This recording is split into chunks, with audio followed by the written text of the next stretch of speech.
So with martial arts, there's a lot of problems. One, we're completely unregulated, but then they're looking at his art. They're completely ignoring the sexual abuse allegations. And our industry fucks that up so much. They care so much about laughing at this thing. It's like a magic show. Let's look at all this funny stuff over here. Like, you know that legit guy just raped somebody, right? Only real difference, in my opinion, between a martial art, a cult, or a religion is just the intent of the leader. Let's talk about your documentary. So before you start explaining it, tell us what it's about. It's about martial arts cults and like...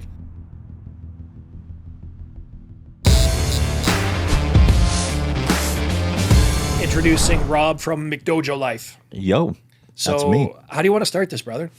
Naked. Okay.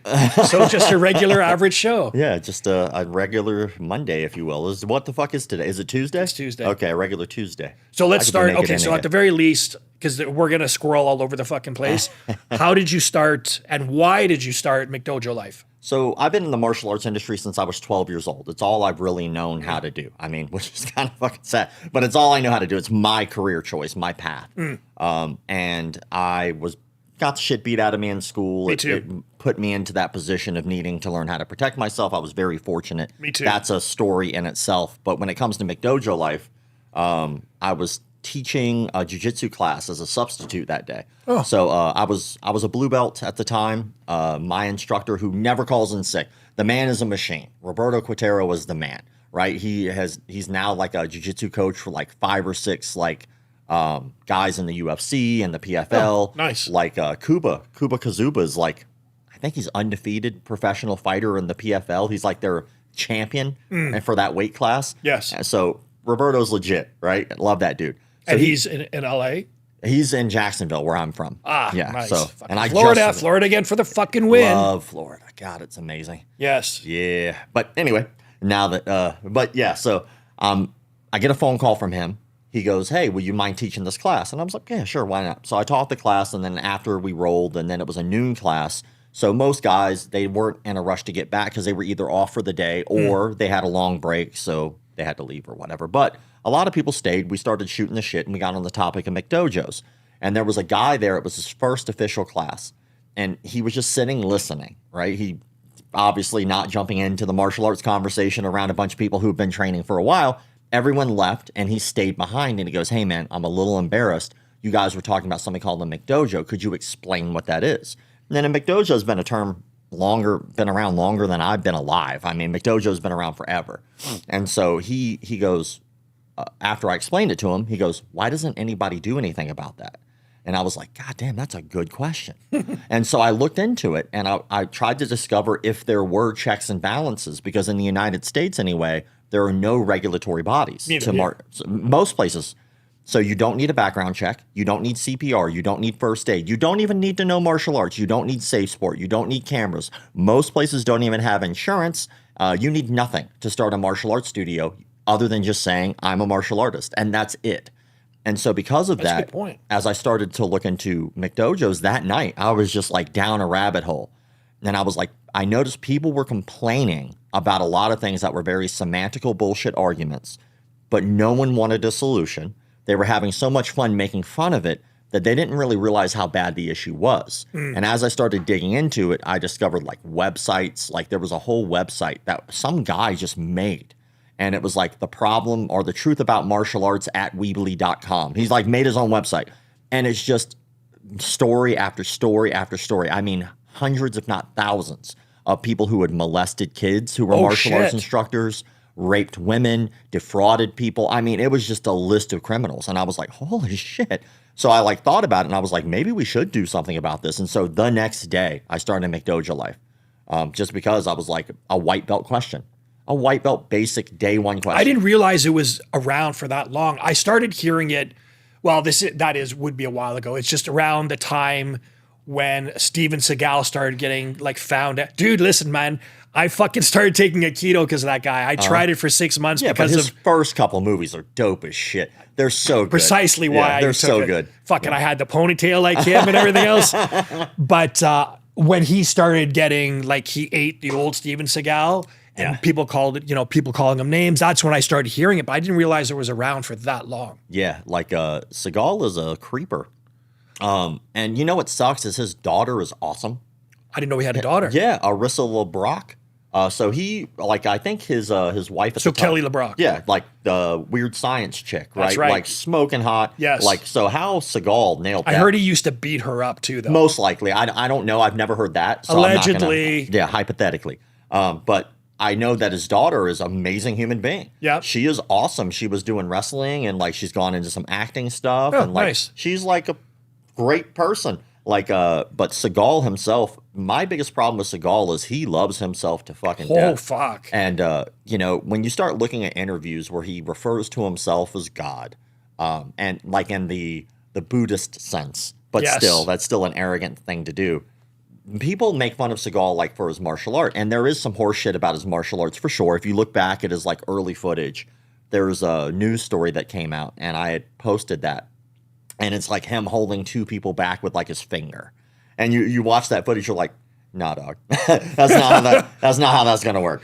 But the real issue is what people are missing. So like what we just talked about, people will make fun of the semantical bullshit. They'll be like, oh, his martial art is bullshit. Okay, maybe not, right? Maybe. He's a big fucking dude. He's like, Yes. what, 6'5", He's a 300? tall motherfucker. He's a big guy. Yeah. So like your average 120-pound white belt who thinks he's going to beat up Seagal, I'm sorry to hurt your feelings. It's probably not going to happen. But Untrained, definitely. Not. yeah, you're just going to go in there and he has trained martial arts. So Yes. he's got more knowledge than the average person. But then they're looking at his art. They're completely ignoring the sexual abuse allegations. And our industry fucks that up so much. They care so much about laughing at this thing. It's like a magic show. Let's look at all this funny stuff over here. Like, that legit guy just raped somebody, right? No, he's good because he's good at martial arts. Well, no, they're bad. Yeah, I get that. But that guy raped somebody. No, but he's a world champion. Like, are we justifying this because he is? Yeah. Look at the dudes at Fight Sports. Look at what happened there. Let's pay a rapist $50,000 severance pay. He needs to feed his family. He can get a fucking day job. Absolutely. And So- just to squirrel on that, you've heard the recent allegations that because of all the controversy about throwing fights and bets and everything else, I just heard in the last couple of days that there are now a number of fights under investigation under the UFC for being thrown fights.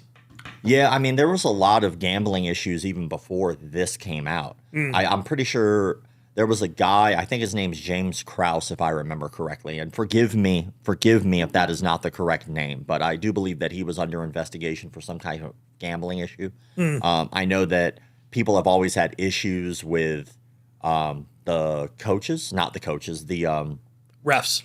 judges. Judges, thank you. Yes. Why my words beat the shit out of each other coming out of my mouth, I don't know. But, people have had issues with judges. And if you look back, like and this isn't just because I like her as a human being. This is because I'm like, I've seen these fights. Angie Hill has been screwed over out of so many victories that she should have had that I believe they should look into that shit. Because Angie Hill, in my opinion, like she had opportunities that were taken away from her because of fucking horrific judging. Like rounds that weren't even close that were taken from her. Yeah, I know, but that's always the problem with, leaving the opinion in the hands of the judges. Yeah, but I mean, it's not like they're not trying. Like don't leave it up to the judges. Like, bitch, I'm trying to knock them out. That's my goal. Yeah, I know. Under Perfect Sports, we have a number of fighters from the UFC or PFL and One and Unified. I have never heard anybody say anything about any of the organizations being throwing fights. I've never heard any of our fighters say that they were asked to throw a fight. But it is interesting. Now, is that because now all of a sudden there's this controversy about, the sports genre under investigation and then somebody just threw the UFC under the bus? We'll see how it plays out, if it even comes to light. One thing I've noticed about Dana White, at least from what I've seen in his like interviews and stuff like that, is that he typically is pretty brutally honest. And so like, I'm not saying that he probably, I'm not saying that he probably hasn't lied. I'm not going to say that because I don't know. He's a human being. He probably has lied before. That's just how humans do it. But what I will say is he has been asked questions that made him look really shitty. Yes. And he answered very honestly. And he didn't have to. And so I'm curious where this all goes because, you know, obviously the UFC is a massive powerhouse and it's only getting bigger. The sport is growing and we have to thank Dana White for that. Yes, we have 100. Now, when it comes down to it, do I think that he himself is involved in any of that bullshit? No. Do I think that other fighters are? It's fighting. Yeah, of course people have taken a dive, right? Like sometimes there's So what do you think about Jake Paul and Mike Tyson? Oh, shit. I think that it's possible.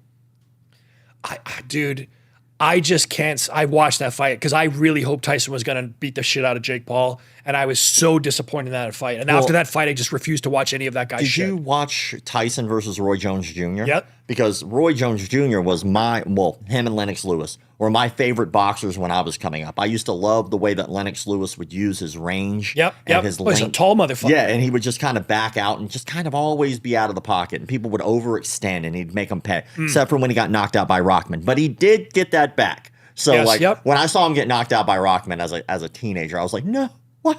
My boy, you massacred my boy. And then he came back and he beat his ass. And I was like, thank you. But when you look at Roy Jones versus Tyson, you can see in that just like kind of how age gets the better of you. And Tyson was, you know, the youngest heavyweight champion of all time. Yes. Like 19, I think. Yep. And so he'd been through a lot of shit. And obviously he went through a lull in his career. And then he comes back with the Hangover. And then everybody loves Tyson again. And now everybody like respects him for just being just kind of a straight shooter in the way that he's self-deprecating. He just doesn't seem to give a fuck, which, you know, I didn't see Tyson fighting the way, even if we take into account the age, I don't think ring rust is going to be a thing for him. I think he's fought so many times that I don't think that would be an issue. I think I'll have to disagree. So there's a book called Fightnomics, and it took statistics from UFC 1 all the way to 100. So if you're looking to gamble on MMA, read this book. And one thing that it discovered was the discrepancy in age mattered a lot more than most people thought. So when there was an age gap, the bigger the age gap between the younger person and the older person, the younger person was almost guaranteed to win. So when you're looking at the UFC, a lot of guys are looking at styles and they're looking at like this guy's record. And, no, fuck that. It's like easier than that. Look at their age gap. And if you look at the age gap, the younger guy, statistically, probably going to win. And now you do have obviously skill and there's a lot of other factors, right? But when you're taking an age discrepancy like fucking 50 or 60 years old versus a guy who's 20 something. 56 or 57. Yeah, versus a guy who's in his 20s. Yes. That age gap is going to matter a lot more than people think. Do you think Tyson fought with the same, even if we take into the age discrepancy, do you think his skill level showed what you would expect from Tyson? No, but I also don't think he gave a fuck. I just don't think he cared. Making big fucking he money. was just making money. I don't think he cared. Like if it was really interesting. The most telling thing for me back to Roy Jones versus Tyson was just how much it was a sparring match than it was a fight. And I think with that, it was just two people who were respecting each other, right? I think Roy Jones, you know, he's just a slick, different style. Dope. And like the way that he would move and the way that his mechanics were is just, I love watching Roy Jones fights. I used to, if there was a fight on, I was watching Tyson, I was watching Roy Jones or Lennox Lewis. I don't know. Maybe it's my own fact that I don't want to ever think that because of my age, my skills starting to decline. I also, from my boxing style, I do like the way Tyson fought, and I would emulate that when I would spar. Yeah. So just to see, maybe it's just a me thing. I dig Tyson, and I don't like fucking Jake Paul. No one does, but that's how he's getting paid. Yes, I get it. I get it. The interesting part about his dynamic with the boxing community is how much the boxing community hates him. But what they should be doing, in my opinion, is paying attention to how he puts asses in seats. Yes. Because that's how you get paid. He's showing basically a blueprint for fighters to get paid, and all the fighters are ignoring it because they don't like him.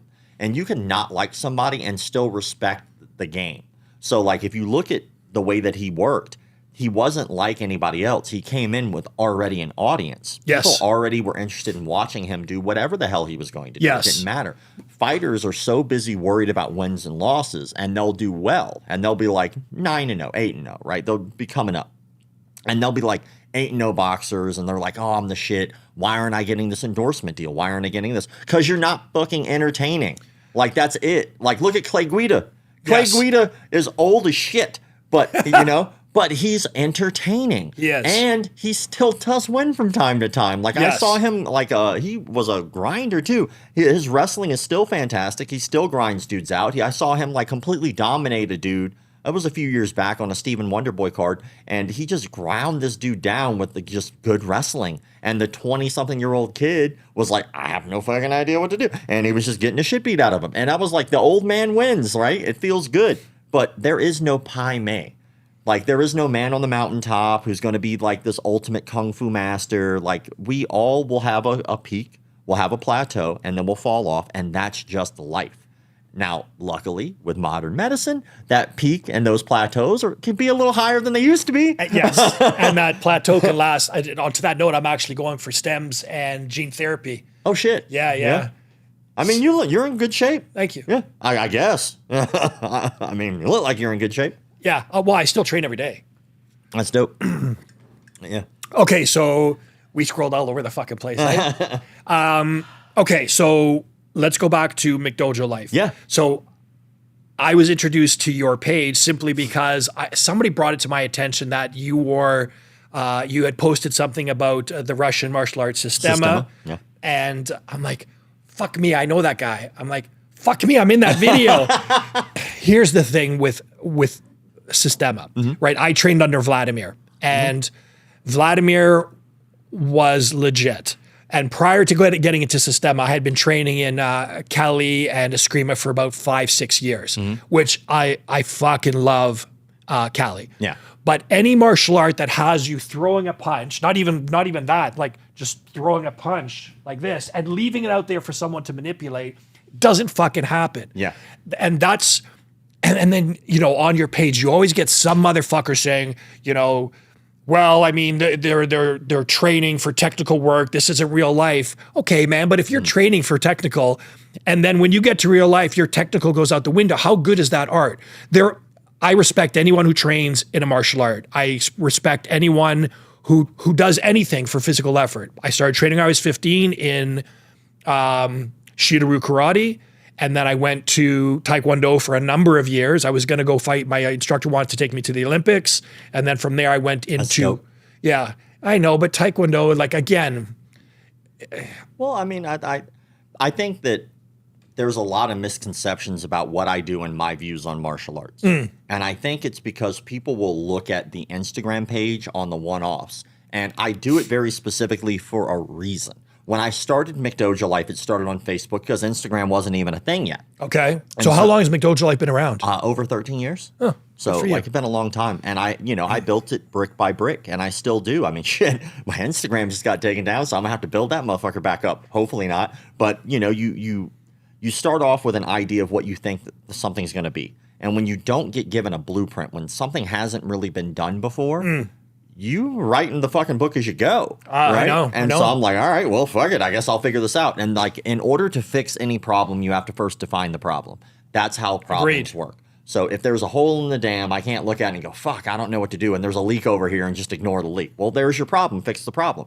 So with martial arts, there's a lot of problems. One, we're completely unregulated.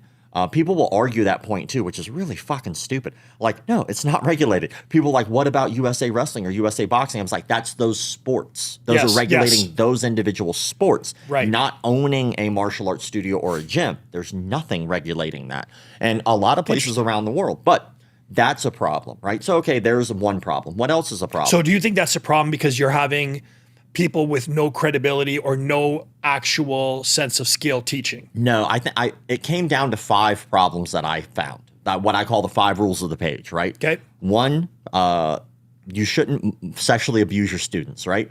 I think that's pretty standard. I think that's a given. Don't rape kids. Who would have thought, right? That's a low fucking bar. Yes. But like, you'd be amazed. I could do like 3 or 4 stories a week on martial arts instructors who molest kids. Fuck. There was a point where I had to stop martial arts completely. I think it took a year and a half off because it just made me sick to my stomach to watch into a dojo because I was doing so many stories about the negatives. Like it was like rape. You were jaded. Yeah, and I was like, why am I doing this? Like, this is bullshit. But then, I was able to come back and like get my head straight and look at the whole reason I'm doing this is to make martial arts and show what a beautiful thing it is, but we can't ignore the bullshit. And if we do, that's going to be toxic. I always imagine like we're all hanging out at the swimming pool, right? And everybody's in the swimming pool. You know, you're over there, jiu-jitsu, just chilling, having a good time at the barbecue. Karate's over there. Fucking hell, even Aikido's over there. Got some floaties on, but he's in the pool, right? And then here comes George Dillman, and he walks up to the edge of the pool and he just starts pissing in it. And no one stops him. Everybody's like, oh, hey, George. Just keep pissing in that pool. And then here comes another guy comes up who believes he can knock people out with his mind. He starts pissing in the pool. Everybody's like, man, we're cool with this. What happens if you just keep letting that happen? Eventually, there's going to be more piss in the pool. So, like, our goal should be we need to protect our space. And it's not that you have to do it through force. It's not that you have to do it in, like, feudal Japan. We're not dojo storming like it used to be, right? That's not how this works. You can fix these wouldn't issues it be nice? With just information, right? So, like... people shouldn't sexually abuse people, right? People shouldn't financially defraud people. Yeah, for people sure. should not lie about their belt rank or their fight record because that is usually the first conversation you have with somebody who's a student. And if you're going to lie about that, you're going to fucking lie about everything else, right? Sure.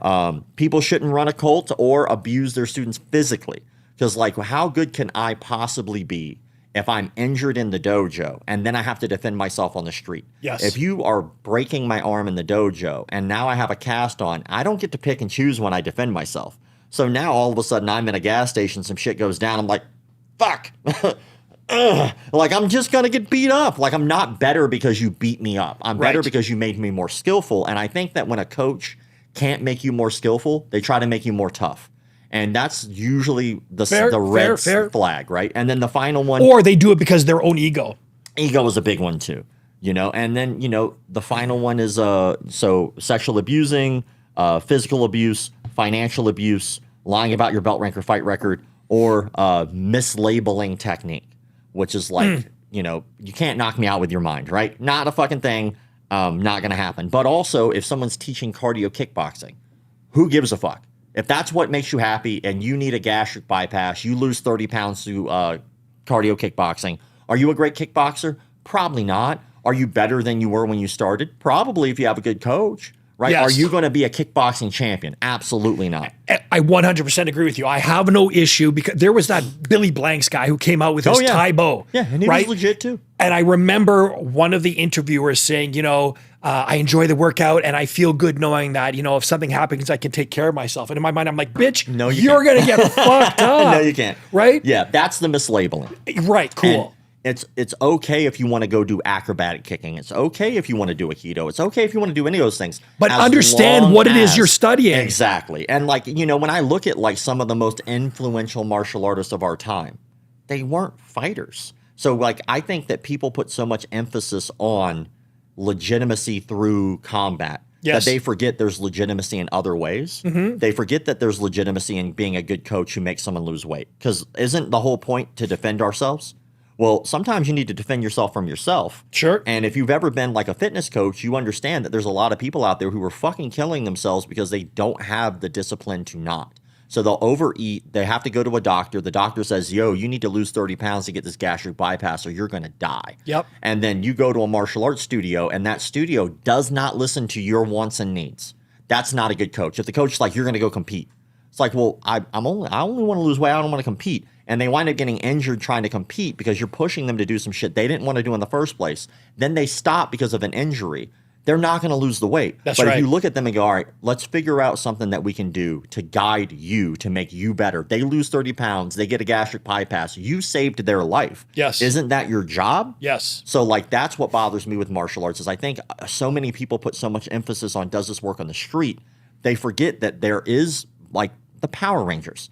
How many pro fights did the Oh yeah, they're not fucking real. But how many people started martial arts because of them? Thousands, if not millions, right? Yeah. How about the Ninja Turtles? How many pro fights? Oh, none, because they're fictional characters. But through martial arts, except Leonardo, he's real. Yeah, I'm a Michelangelo man myself. You know, or even Bruce Lee. And people like, we're gonna do the Bruce Lee thing. Yeah, fuck yeah, we'll talk about Bruce. Like, how many people did he inspire? Oh to my this God. day. I mean, still, I'm inspired by the fucking man. A philosopher, could dance his ass off, and he fucking kicked the shit out of Kareem Abdul-Jabbar. That's my kind of dude. Game of right? death. Right? So, like, when we look at Bruce, how many pro fights did he have?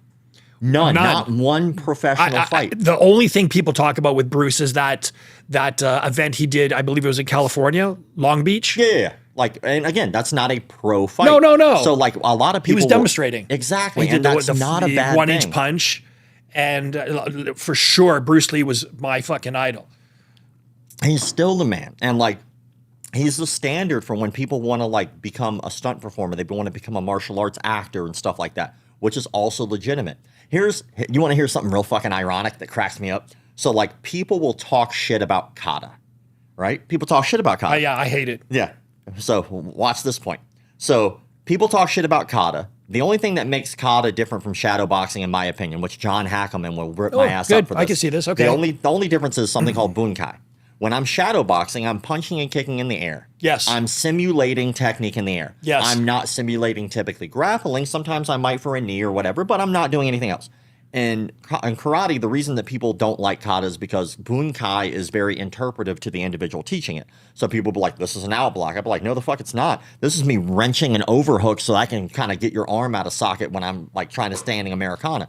That's bunkai. One person's application is out block. My application is you got a shallow underhook and I'm wrenching that shit, right? So like those are the same movements, but when you look at that, somebody doing it in the air, you'd be like, oh, that's bullshit. Now, that's a very good point. To add to that, when I was coming up through the sport karate scene, right, there was two divisions. You had kata people, yep, and you had fighters, and that was it. Now, you did have Triple Crown winners, guys who did kata, guys who did fighting and musical forms and weapons and shit, right? But fighters would always make fun of those guys. There's something really ironic there because the guys who wind up doing kata in like sport karate, NASCA, those kind of things, they didn't want to be fighters. They wanted to be stunt performers. They wanted to go to Hollywood. And they knew they couldn't do that if they were fighters. Like, they needed to be able to be performers. So they would take their martial art and they would make it performative so that way they could get noticed and go to Hollywood. A lot of them did. Matt Emig, Caitlin Deschelle, Taylor Lautner is probably a bigger name most people have heard of, right? He was the dude in the Twilight movies. So those were all stunt performers. Oh, that's right. Team Edward. Yeah. And Caitlin Deschelle, she was the stunt double in Wonder Woman movies. I mean, Matt Emig was the double for Michelangelo in the Ninja Turtles live action movie. Like, these are all he is real. That's right. I will say, I love Matt Emig, but I do think I'm a little better at nunchucks. So no offense, Matt, but you can flip, but I think I got you. Nice. But when it comes to those guys, right, phenomenal martial artists, right? Most people haven't even heard of them, but you have. Taylor was wicked with the bow. Yeah, fantastic. He was in Shark Boy and Lava Girl. Yeah. Well, they didn't want to be fighters. They wanted to go to Hollywood, and they succeeded. Now, all those guys, right, they wind up going to Hollywood, and they wind up doing, like, let's say, the John Wick movies. Well, when you do the John Wick movies, you see just how legitimate John Wick's technique was. You're like, fuck. Like, you start looking at – this one of the first movies where I was like, I did that move on Tuesday. Like, you know, and you're really impressed by that. I love the John Wick franchise. So that's where the irony comes. So now all the fighters, they gas out. If they don't go pro, they're done. You're just not going to be a fighter if you're not going to get paid to fight. Eventually, you're going to stop or you're going to become an instructor, right? Yes. All the kata people, they wind up making it. They wind up going to Hollywood, and they can continue to do that forever. They could do that in their 50s and 60s. Mm-hmm. Fighters are going to gas out in their 30s. So here's a washed-up fighter in his 30s who was making fun of kata people. And he'll go and he'll shell out all his fucking paycheck to go watch the John Wick movies, to buy it so he owns it and all that shit, right? Now he's paying the salaries of the guys he was making fun of. And those people are inspiring millions of people to want to join martial arts. Agreed. And the fighter who washed out isn't doing dick. Why? Because of his fucking ego. So, like, while I do understand why people make fun of that, there's an irony there that every time someone does that, I go, I bet you watched their movie, though. The thing of it for me, why I didn't like doing kata is I just preferred to fight. I just preferred to spar. Same. I do, coming from a creative background, I did appreciate the artistic, the beauty of a kata. I mean, so when I studied two forms of karate. I did Shida-ryu and I did Goju-ryu. I can appreciate the beauty. I just didn't like katas, dude. Even I studied Tai Chi for a while because at my karate club there was they offered Tai Chi. So even that movement, like just the beauty of it, but oh my God, just fuck. Let me fight. Give me somebody to hit. I just want to punch hit me. Face. Yeah, let's roll. Like I just prefer that shit. Yeah, I sucked at kata. Like the team I was on a team called Team Full Circle. and I was mediocre. Like I was able to. It was like an international team. So like we were on for 2 years. We would travel. So we would go to a local. So locals were like our warm ups, right? We do great. And then we do a state, and then I was a state champion in that thing called Fame 2K circuit. And then there was nationals, and then the internationals. So we'd actually travel. Nice. First time I was ever in Canada was inside of a hotel in Quebec. They did a thing called Quebec Open. Nice. And then the Irish Open, like a lot of sport karate stuff and kickboxing tournaments.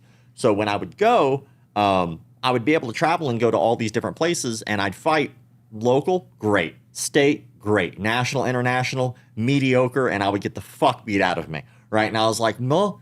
Maybe I'm just not that good, and which is okay. I just realized that wasn't going to be my path, right? And the only way you could figure that out is to try. Yeah, I did, and I was like, man, I didn't. I think I placed like 4th in the NASCA circuit, so I didn't even get invited to the goddamn banquet, right? I'm like, shit, But I did cold enjoy chicken it for you. Yeah, no. I got nothing. I got a high five and a good luck, but I did love it, and I did learn a lot by doing that.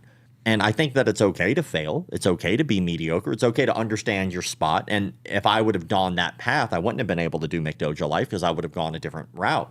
But I think that people, when it comes to martial arts, they typically will make fun of things like kata. They'll make fun of a lot of stuff.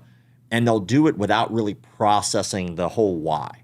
Like, why am I making fun of this shit? And like, is there any value to it? And 9 times out of 10, there's some value.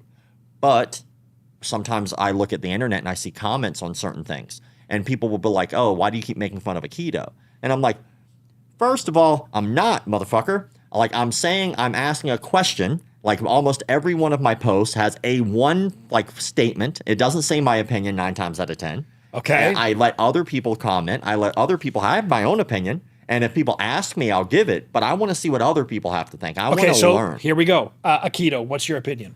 I think it depends. So I think that most martial arts, they have some type of a value for whatever it is that their range of combat is, right? And so with Aikido, the value that I see in combat applicable is what's going on with jiu-jitsu now and how many people are liking to use wrist locks. Where do you think a lot of those wrist locks were perfected? They were Aikido wrist locks, but now they understand how to apply them because they're putting people in positions of dominance. So like where these standing wrist locks probably would never fucking work a day in their life. If I get you in side control and I isolate that arm, or my favorite is when I'm in trying to lock in a triangle and I have your arm and I can't quite get the arm bar and I can't quite get fuck it, I just wrist lock you, right? Because my teacher's a motherfucker for wrist locks everywhere. Just no matter where you are, he's like, here, you can do it here. But but I think that there's value that way. And I think a lot of martial arts, even if it's on a small level, they connect very well like puzzle pieces. You just have to find the puzzle pieces that fit for you. But what I don't want to do is, I mean, it depends on what you're training in martial arts for. Yeah. For me, it's self-defense. It's to fight, right? So I generally like to involve myself where I can be all contained. So for me, I studied all these different martial arts which we can talk about. But currently I strike, I roll, and I wrestle, right? And then I do work with like handguns and shit like that. Yeah. So I think I'm pretty much covered in terms of self-defense. Well, you're in Canada, so hypothetically you work with handguns. That's right. Yeah, fuck. It's a shit show for fucking guns here. You would work with handguns if you could. If I did have handguns. Yes. So how it works in Canada, just to for your edification, they recently banned handguns. So as of now, you are no longer able to buy handguns. But since I had my handguns prior, you're grandfathered? I'm grandfathered in, right? I can't sell those guns. I can't travel with those guns. I have certain handguns that are banned now, so I can't do fuck all with those. I can't even go to the range and shoot with them. So those are paperweights. Damn, I keistered a 22 in here. Is that illegal? I got it in the old prison wallet back there. You got to do what you got to do, brother. Yeah, you never know. Got to protect myself one anus at a time. That's right. Canadians can be riley. So Aikido. So I did try Aikido because I was fascinated by Steven Seagal back in the day. I tried it for like 6 months.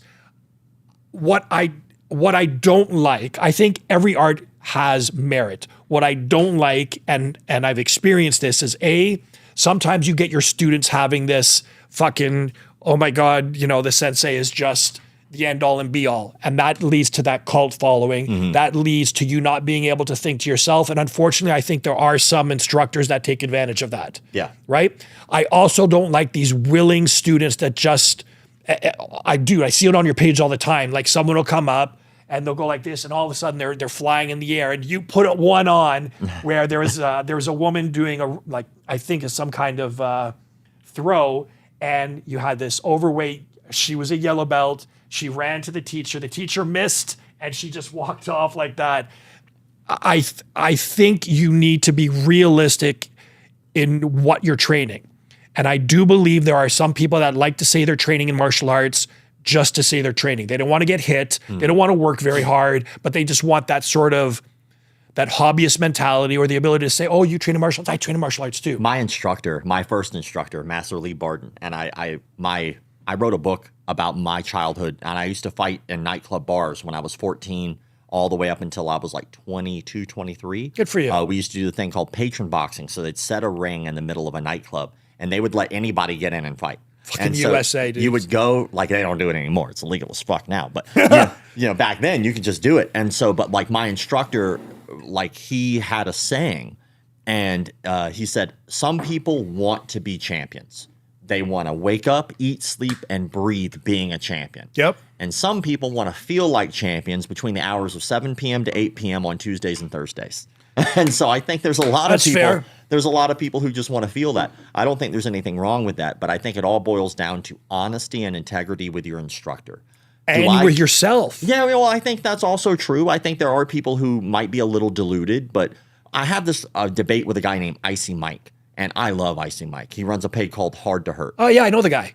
Mike is amazing. Yeah, and yeah. He's a very thoughtful martial artist. I love how he wants to pressure test things. Yes. He did a lot of really good stuff. Yeah, I spoke to him a couple of times. He's great. He and I had a debate whether or not learning fake martial arts could actually get you killed in the street. And his debate was no. Really? Yes, because he thought his opinion isn't wrong. I don't think it's wrong. I think that there's a gray area, which is why it's a fun debate. Because he was saying that people who train bullshit probably know that they're training bullshit. And but do they? Exactly, right? So that's the gray area. We're assuming that they do. And so that was my argument. But in that argument, he was like, people who are doing this are more likely to get hurt in their gym than they are in the street. And that I do agree with. I've posted more videos of instructors abusing students in the gym, and they are in the gym more likely than they are in street fights. Unless they're just douchebags. Which is why I have problems with the self-defense gurus. Because the self-defense gurus are like, oh, we don't train for sport. We train for streets. It's like, so you're getting in street fights all the time. That means you're a dick. Or like, you're dead, right? Like, why are you just getting in random street fights? Like, those people didn't do shit to you. Like, walk away, motherfucker. Like, learn some inner peace. So yeah, like, I always find it very comical when people are like, the self-defense gurus are like, we train for the streets. And it's like, no, you don't. Like, there are no rules on the streets. Yes, there are. There are rules. They're called laws. But what are you talking about? There's no rules on the street. That's quite obvious. Laws operate exactly like rules and competition do. If I don't get caught, I don't get in trouble. That's the competition's the same. Fair. If I break a rule in the competition, there is a direct result consequence. Yes. If I break a law, there is a direct consequence. These are the fucking same. The thing that people fuck up is there are no rules on the street. Yes, there are. There are no rule sets on the street. We have not mutually agreed to how we will engage in combat. Fair. We have assumed how we will, but then usually the one who wins is the one who breaks out of that mold. Hit you with a fucking toaster. Surprise, motherfucker. Right? You didn't see the shit coming because in your mind there was a rule set. That is a very dangerous mindset to have, though. Yes. Right? Because I have this conversation with guys that roll that have no striking. And they think, bringing somebody into their guard, that shit's going to quickly open if I punch you in the face. So when you have a perceived, that's fucking brilliantly said, because if you have a perceived idea as to what you're going to do, whereas I'm going to do anything, you are at a disadvantage. Mm-hmm. You're applying rule sets, not rules, but rule sets, how I'm going to engage with you in combat. Now, if I punch you, the rule is I probably shouldn't hit you because that's fucking assault, right? Or assault and battery, one or the other, right? I shouldn't hit you, right? But if I do, I've broken a law. So I've already broken the rules, right? But if I kill you, I've now gone broken an even worse rule. Yeah. But the problem is that if you want to get better at self-defense, you have to get better at sport. You have to. If we spar, we do have a rule set we have agreed to. I'm not going to bite your face off, okay, Steve? Thanks. We've agreed that I'm not going to kick you in the nuts. Thanks. Like, we could do that, but how much could we really train? And again, if I get injured in the gym, am I better in the street? No, I am not. So like a world champion gets his fucking ACL torn off. Well, what happens? Is he now having to defend himself? He's going to be better now as a world champion with a like a torn ACL? No, he's going to be worse. Yeah. So like, you have to be better at sport to be better at self-defense. You have to. The only other option is that you're going out and you're pressure testing this in street environments, and somehow you didn't get arrested, somehow you didn't get killed, and somehow you didn't get seriously, horrifically injured. Like, which those three things are most likely going to happen if you keep getting into street fights or shot and killed. So like, when it comes down to it, like, people who are against sport always blows my mind. Now, are there schools that are focusing on primarily on just one rule set, and is that a detriment? Yes, it can be, because it programs you to think about one thing and your mind goes to that. But still, you're going to be better in that range of combat. So like, if we're like grappling, right, and we're standing and you don't have any striking, like, good fucking luck. You might want to like go against a striker to understand. That's why you need to understand the limitations of what you're studying. Yeah. Right. So I think the first UFC came out in what, the 80s? No, the first UFC was 93. 93. Okay, very good. At that time, I was studying purely striking. I had no ground game whatsoever. And I fucking hated seeing Royce win by grappling. I'm like, this is fucking bullshit. Fuck him, right? Yeah. Because I was shown that what I'm studying is not the end all and be all. Yeah. Right? And accordingly, same with just grapplers. If they have no striking ability, you know, what are you going to do? Like fucking try and pull me into your guard and chasing me on your ass? No, you're going to get fucked up. You need to have a complete game. Yeah, I think that we're in a martial arts renaissance right now, and I think it started in 1993. I think every martial art had to evolve because of that, and it was put on such a big stage that everybody was like, oh, fuck, like, we probably should get better at these things.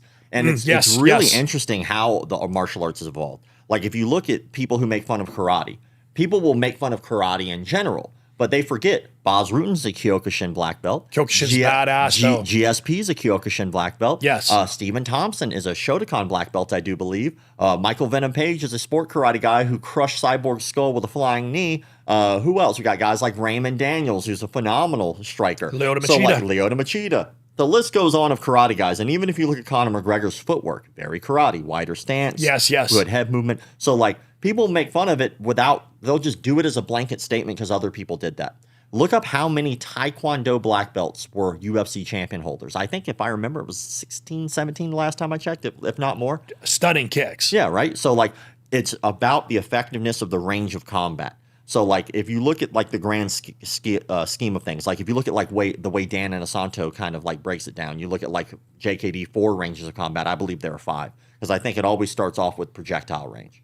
Like, you're over there, I'm going to fucking try to shoot you, I'm going to throw a stick, I'm going to throw a rock, I'm going to throw a spear, I'm going to drop a bomb, projectiles first. Then we get closer, now we're dealing with weapons. Yes. So like, I have a stick. Well, that's going to be a lot different than if I'm dealing with like a kick or a punch. You putting that leg out there, I might stab it, I might hit it with a stick, right? So like, then you start getting into kicking range, right? Yes, then I get into boxing range. Then I get into what's called trapping or clinching range. Then I go to grappling range. So like, you have all of these ranges, and each martial art is effective in their range. The hard part is that some martial arts ranges are really fucking hard to stay in, and some martial arts are a little easier, like with wrestling. When you get your hands on somebody, you're in the range. Like, you're good to go. Yes. The hard part is getting from point A to point B. Yes. You know?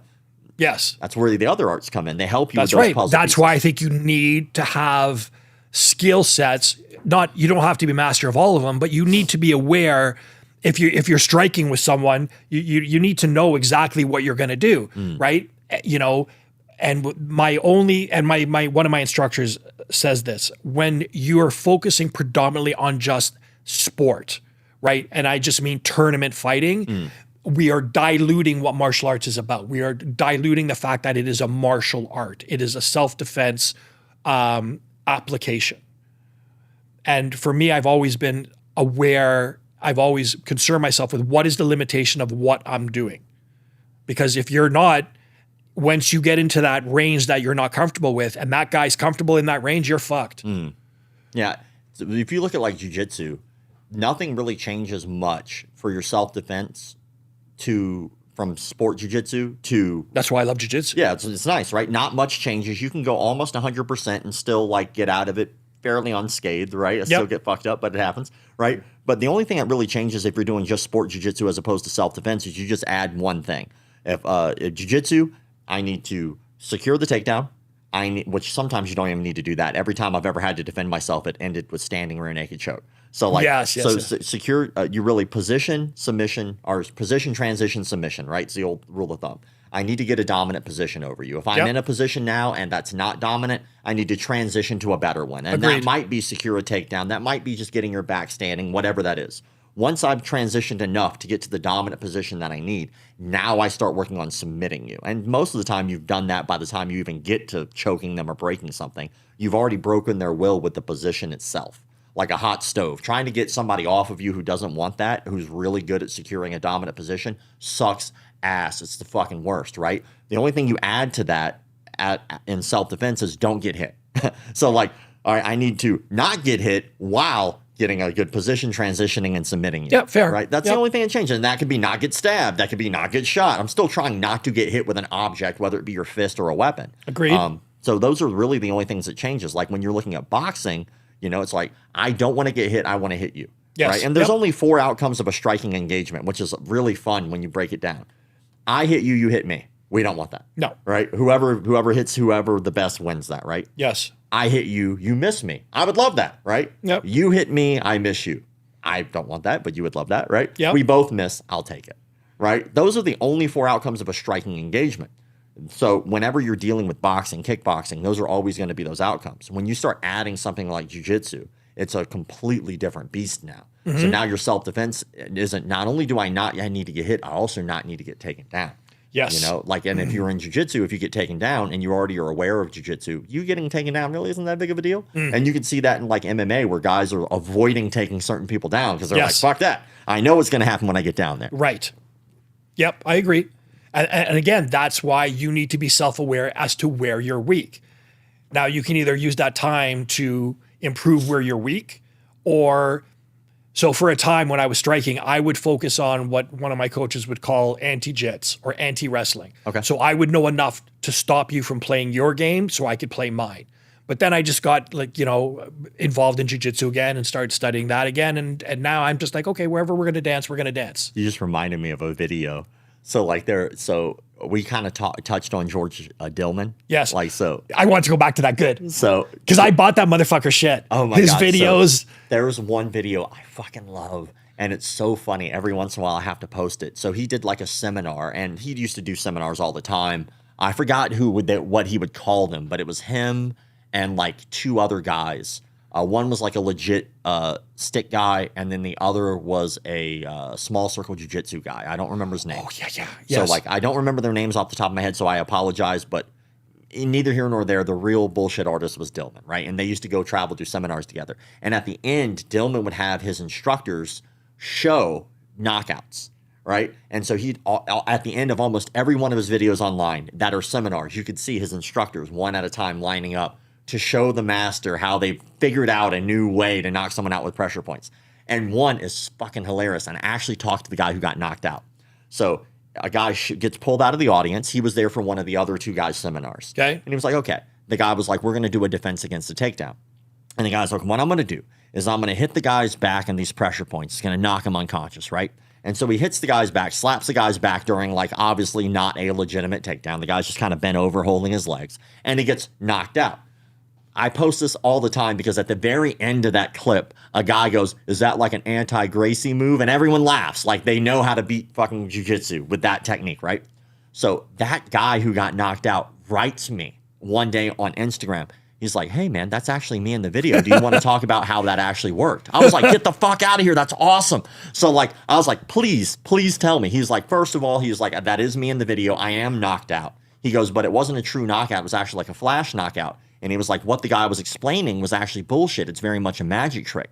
So I'm bent over trying to grab the guy's legs. What he's doing is as he's showing where he's going to hit, he doesn't actually hit me there. because of the way that my body is. He actually elbows me in the back of the head. Oh. So he like slams his hands down on my back, but his elbow hits me in the back of the head hard. Yeah. So it's like very unexpected because he didn't expect to get hit in the back of the head, but also it did flash knock him out, but he wasn't all the way knocked out. He goes, what made it look so dramatic was they have like 2 or 3 guys come in and they grab me and they sit me up and cross my legs and start slapping my back like Which something does nothing, happened. by the way. Yeah, it's bullshit. And our documentary, we filmed some shit like this, by the way. We brought in a fraud. So like he told me like the secret sauce was not so much that he was knocked out. He technically was flash knocked out. Like he got hit in the back of the head with an elbow. That's not going to do great for you. But he was like, it was the theater of it all that made people like, oh my God, he's so knocked out. That's fucking hilarious. I was like, this guy is awesome. Thank you for telling me that, because I've always been curious like about the ukes and what they were doing and like what was going through their mind and are they really selling it? And it is a lot of mentalism. It's a lot of like leading up and building and molding a situation to be a certain way through verbal commands and cues. But also it's shit like that. Like, yeah, if I just bend over and let you elbow me in the back of the head, I'm probably going to drop too, you know? Right. I think and going back to Sistema, I trained there for 5 years. About 5 years. It's, again, you had these people that weren't really fighters. There was really no hitting. Like in any club, there's going to be people that like being hit, and then there's the people that don't. And so it's the people that don't that were just very submissive to what was going on, right? And I think that's sort of the problem that, like Vladimir was legit, right? He came from his background in the Spetsnaz. I've seen him fuck some guys up coming from other schools and everything, tried to fight him. But what my problem with certain martial arts is that when you have that blinding loyalty that you just go willingly, you don't question it. Like the truth should be open to questions. You should be, if it's legit, you should be able to question it and see if it's valid or not. 100%. And I just find that some martial arts, and that's why I've made comments on your posts about like Aikido or, people don't willingly just stand there like punch and then just wait there for you to fucking do something. Yeah. There's a lot of nonsensical things out there, and it's usually hidden within some good stuff, right? So like with Sistema, a lot of people talk about like legitimacy. They'll go directly to Martin Wheeler. They're like, Martin Wheeler's the guy, right? But that's not his only martial art. Like he's done other things. So like, of course, like he's able to blend, and which is great. Yes. And then he uses Sistema drills and stuff like that. If you look at like things like Vladimir, right? I'm sure that there are plenty of things that he does legitimately, but there's also a lot of horse shit. Like that psychic work that started going into the But dude, like you have people that love that shit. Well, the thing is that I think when people want to believe something, they will believe something wholeheartedly with all of their heart, because I think that when you become wishy-washy, it makes you wishy-washy in all your beliefs. Like whenever you go, I believe this, and you're like, well, maybe I don't. Well, where do you stop that? Where do you stop mentally and go, you know what? Well, maybe I don't believe this either. Or maybe I don't believe that. So eventually you have to stick it to a lane. And I think a lot of people will respect that. If you look at any cult leader ever, look at like a Jim Jones, right? Why did people follow Jim Jones? Well, it wasn't because he was a cult leader. If they knew he was a cult leader, they would have never followed him in the first place. Like, I call it Steven Seagal syndrome, right? I really do. And it's not because these people are cult leaders, because I believe sometimes the cult is made by the leader, and sometimes the followers make a cult. I agree with that. And so I think that's what happens with I think it can go both ways. I agree. It can, right? So look at Jim Jones. I'll give you that example. Jim Jones was the forerunner for the civil rights movement, and people fucking forget that. So Jim Jones, when he was a kid, he used to go to every denominational church that he could find, and he would listen to them preach, because he wasn't into the religion. He was into the power. He wanted to listen to these preachers and listen to how they would manipulate people. And I don't think that maybe the manipulation was he was looking to. I think maybe it was the revelry. Maybe it was the fact that he was looking at these people being revered, and he was like, man, I want to be up on that stage, and I want people to look at me that way. Yep. So he would go out to the woods and he would preach to nothing. He would just pull out the Bible and he'd just start preaching to nobody, right? And then, so eventually he gets old enough, he starts his own congregation, and he's really good because he's been practicing since he was a little kid, right? And as we know with jiu-jitsu, some of them little 16-year-old blue, like guys, like, oh, he's got like a whatever, like the underbelts are for the Here in Canada, you have to be 16 before you can get your blue belt. Yeah. So like you look at the 16-year-old blue belt, and you're like, I'm gonna eat him alive. And you forget he's been training since he's out of the womb, and he just rips you a new one. Fucking right. So that was Jim Jones when it came to preaching. So then he gets up on stage and he just commands, and the majority of his congregation was African American. So during that time, he would take them to different restaurants that were white only restaurants. And he would be like, look, I got a couple hundred people here willing to give you money.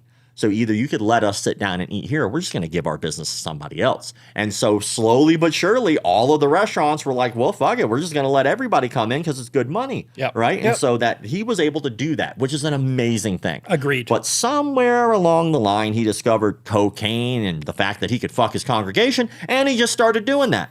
And then after a while, the congregation would see this and they would still follow it anyway. And then they start getting investigated. They still followed him out of the country. Then he had them on a compound with guys who had AKs, armed guards, and they still followed him anyway. And then he was like, hey guys, we need to drink this Kool-Aid, and some still did anyway. And the ones that didn't got mowed down by the guys with the AKs. So like, people will believe whatever they believe strongly and firmly, even if it's wrong. What really I think people need to discover more is cognitive dissonance. Cognitive dissonance is a beautiful thing. It's that moment you're walking down a path of belief and you hit a crossroads of different ideologies and you go, I could continue to believe this thing that I've always believed, but someone's showing me that there's a possibility I'm wrong. Maybe I should look into that. Agreed. And most people, the red pill, blue pill thing from the Matrix, most people will always choose to stick with their same beliefs because it's easier. And when you look at the COVID bullshit. Or look at martial arts cults. If I tell you I can knock you out with my mind, that's not day one stuff. I'm not doing that on your trial class. That's right. I'm doing that like after a while, after I've got you hooked, right? And I can convince you through little powers of suggestion, little manipulative things. There's a great book called How to Win Friends and Influence People. Yeah. Love that book. Yeah. And it's got some beautiful chapters on there, but really that's a book about mentalism and people don't pay that attention. I just read a good book on mentalism. It's phenomenal. Of course. My favorite That's part a of that little book, secret power, dude. Oh, it is. My favorite part of the book is when he talks about nodding. And when you talk to people and you start nodding, people start nodding. Or if I start emulating, mirroring your they'll body. start doing it That's because right. they can't help it. And that happens with us in a lot of different things. And when you spar, what's the best way to get somebody into technique? When they think it was their idea to do the right thing. They're like, oh, I'll just put my hand here. You're like, I knew you would. Thank you for the arm. Yes. Right? So like that's the weird part about martial arts. And when you look at people like Vladimir, when you look at people like George Dillman started competing. He was a competitor. Like he was actually a guy who was going out there and fighting people. And then slowly but surely, people started just kind of pushing the Kool-Aid. Like, no, you can knock people out with your mind. We're convinced. And it could be because they didn't want to let them down. It could be because that's their social structure. It could be a lot of things, right?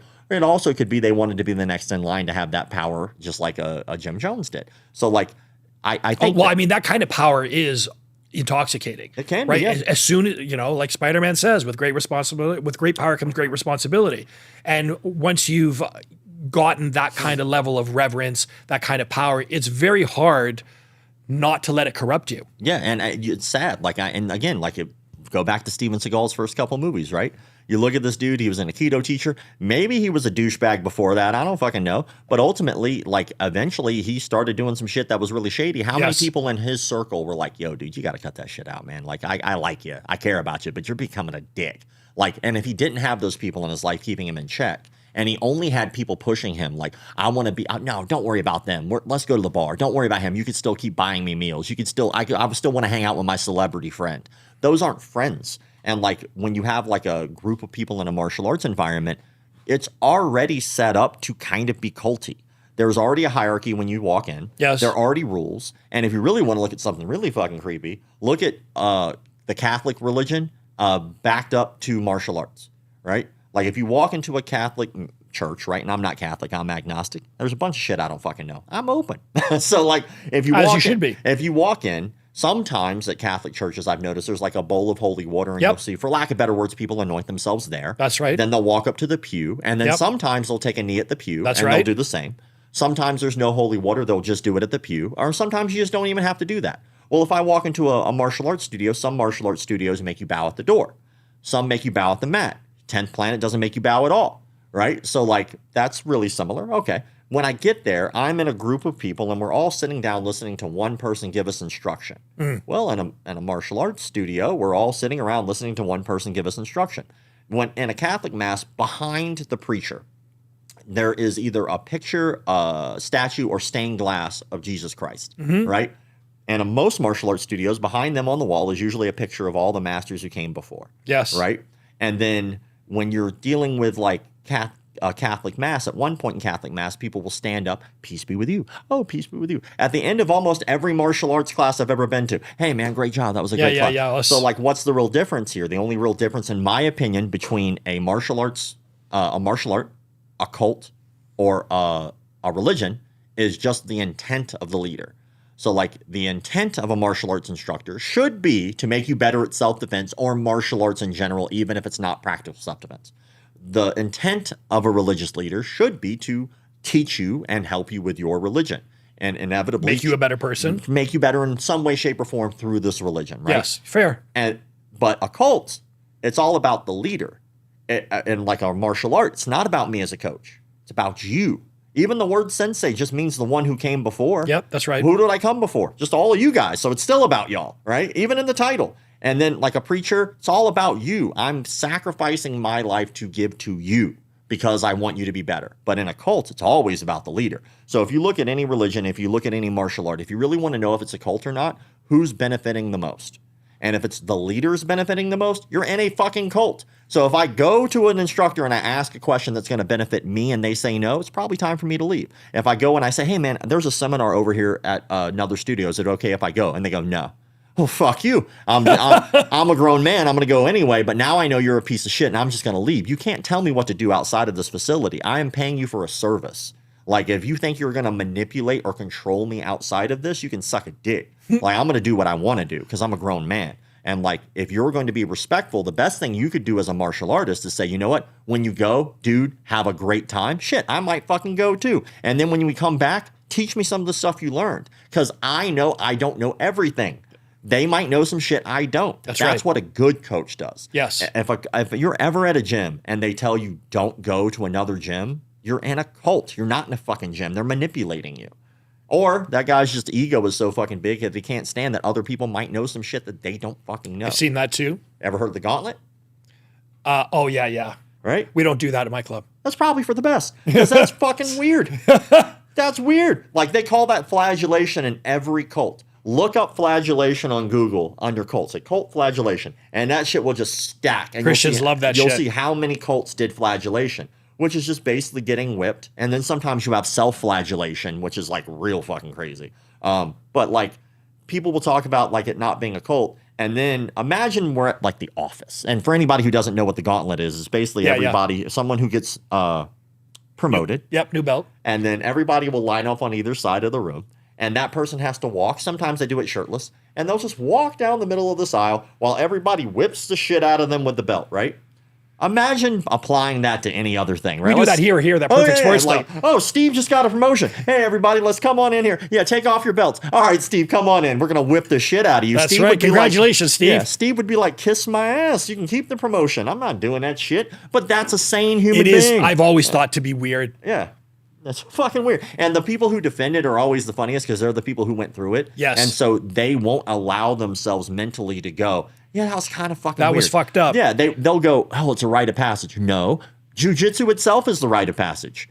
You rolling with another person who's trying to choke and or kill you through this this mimicking of a fight, that's the rite of passage, not you just randomly getting whipped. How about a handshake? Great job. Thanks, man. High five. Like, that's like other Here's than your fucking belt. Yeah, thanks. That's your rite of passage. I don't need you to whip me. And like, that's where you really realize, are you being manipulated or are you making your own decisions? Because if I was to go up to anybody in the street and say, hey, I'm going to take off my belt and I'm going to whip the shit out of your kid, would you let me do that? You'd be like, fuck no, I'm going to defend my kid. I'm never going to let you harm my child. Do it in jiu-jitsu. Oh, man, it's great. This is a rite of passage. Why? Because that fucking dick told you so? Why? It doesn't make any logical sense. Or how about this? If we're going to do the gauntlet, I get to hit you motherfuckers back. How about that? I get to hit all y'all back. And now we're dealing with self-defense again. Now it makes sense. Does it make you better at jiu-jitsu if you do it? No. Does it make me worse at jiu-jitsu if I don't do it? No. So why the fuck do I do it? Because someone told me so. That's it. Yep. That's how cults work. It's a very fair point. I did see that post on your page about how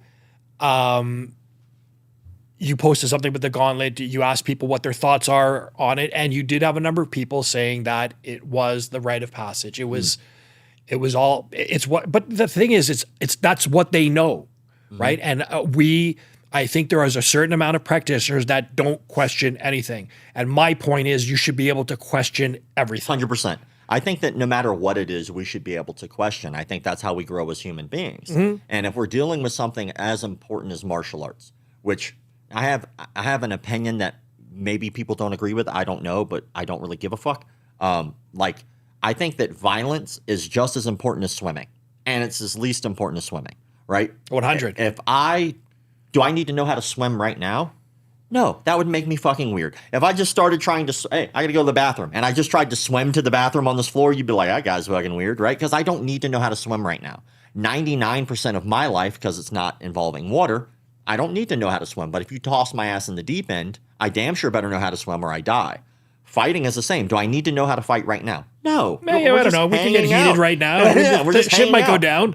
You never know, but right now I don't. But if I get tossed into a deep end of a fight, I damn sure better know how to fight or I might die. And so I think that people, whenever they're looking at martial arts, they want it to be something more than it is. They want all the supplemental things. They want the honor, the integrity, the respect. Some people don't. They don't want that shit at all. They just want to learn how to fight. But I think that's what we're losing in martial arts, though, the honor, the integrity. To me, those are very important tenets, not just in martial arts, but just in life. I think you need to live your life with those tenets. You need to be honorable. You need to be respectful. You need to have gratitude. I think they just make you better in general. I think that's the supplemental thing that's so great about martial arts. Agreed. Like if you go into martial arts, everyone who joins has a reason. Like I'm joining because I just wanted to get out of the house. I wanted friends. I wanted a mentor. I wanted to learn how to defend myself. Like there's a million and one reasons. Want to lose weight. But some people lose track of that as they go. I think what people really need to do if they want to be successful in martial arts, like those tenets are great. Those are going to come. But I think if people set tangible goals, I think they're more likely to reach those things. So like if I want discipline, right? And I go into martial arts and I say, you know what? I just want to be better at martial arts. Well, congratulations. The first day you step on the mat, you just got better at martial arts. You've reached that goal. Now what? And if you didn't set tangible goals, how could you ever be disciplined? How can I go, you know what, I want to, now if you want to lose 30 pounds, I have a measurable goal. Yes. And I go, okay, am I being disciplined to get there? Am I having integrity and self-respect to make myself work hard in my diet and exercise outside of the martial arts, right? Am I being honorable when somebody asks me, hey man, how's everything going? And I don't lie to their face. You know, like, hey, oh no, it's going great. Like, bitch, you just gained 10 pounds, you lying motherfucker.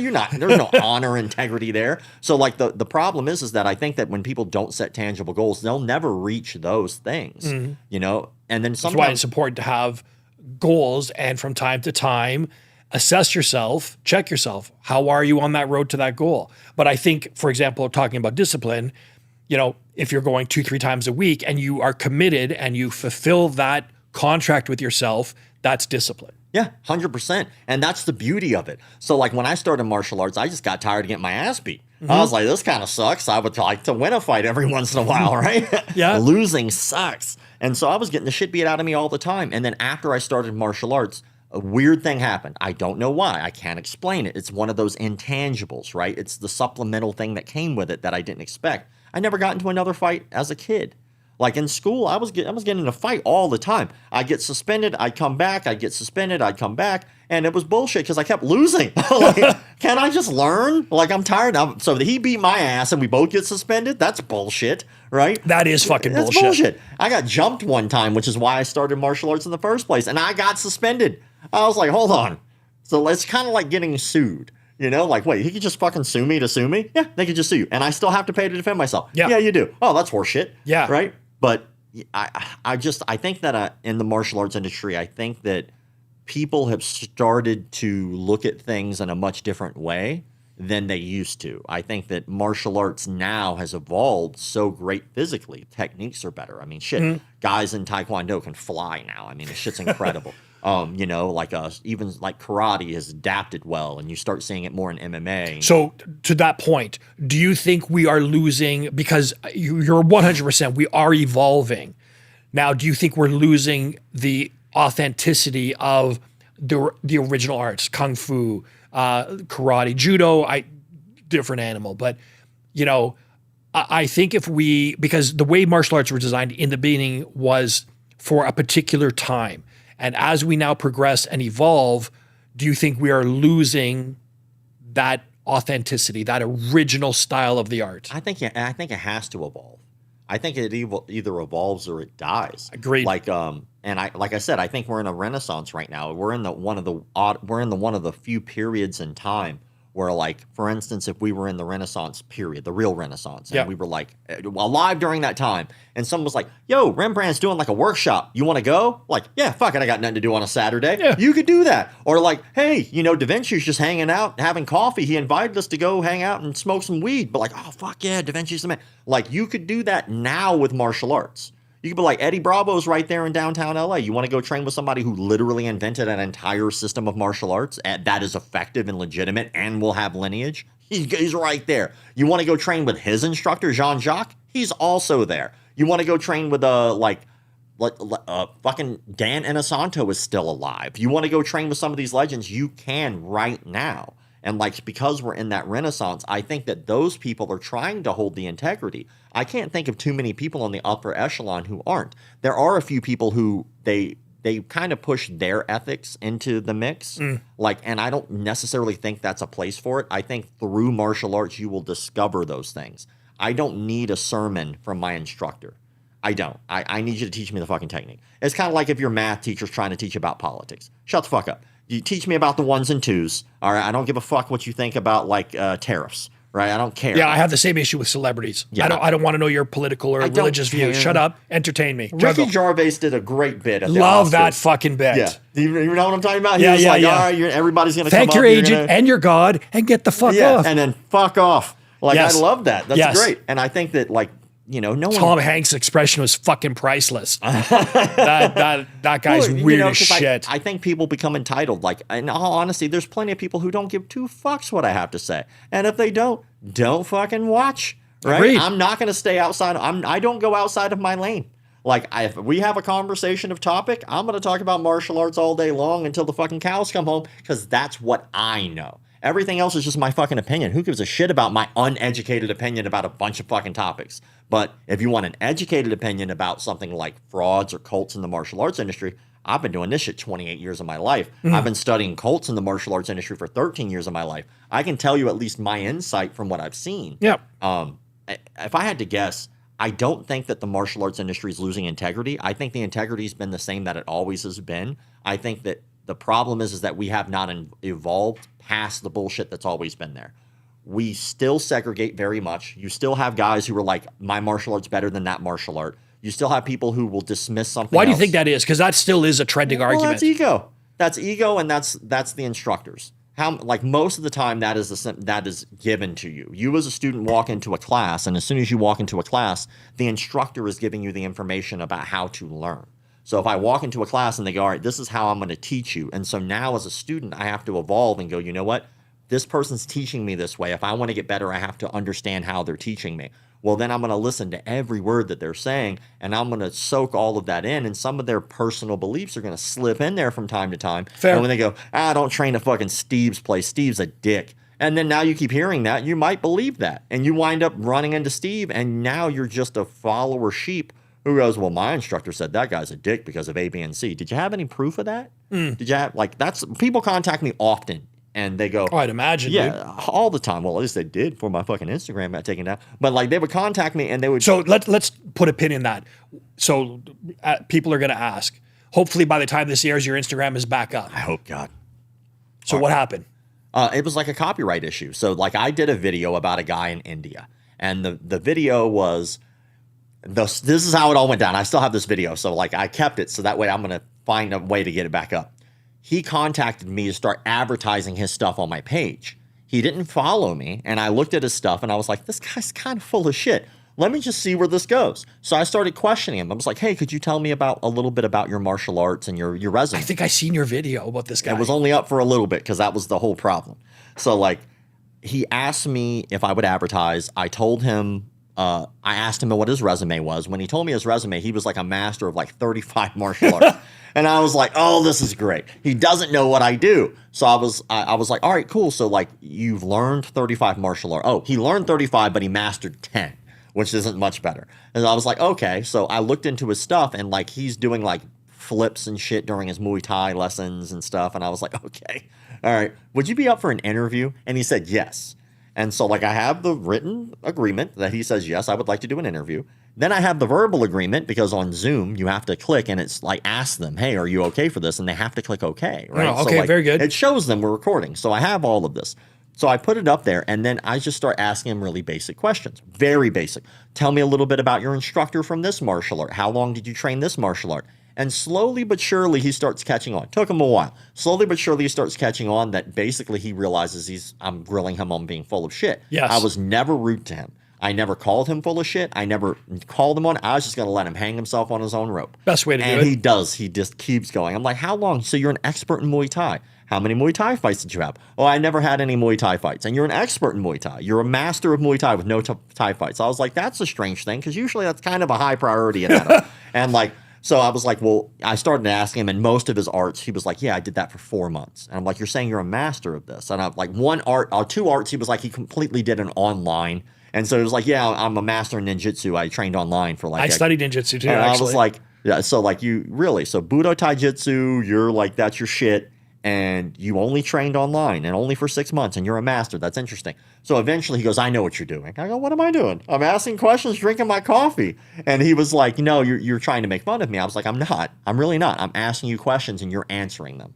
Whatever you say is up to you. I'm not forcing you to answer anyway. Fair. I was like, this is just on you, brother. And then I was like, let's just continue. And he does. He like calmed down and he continued.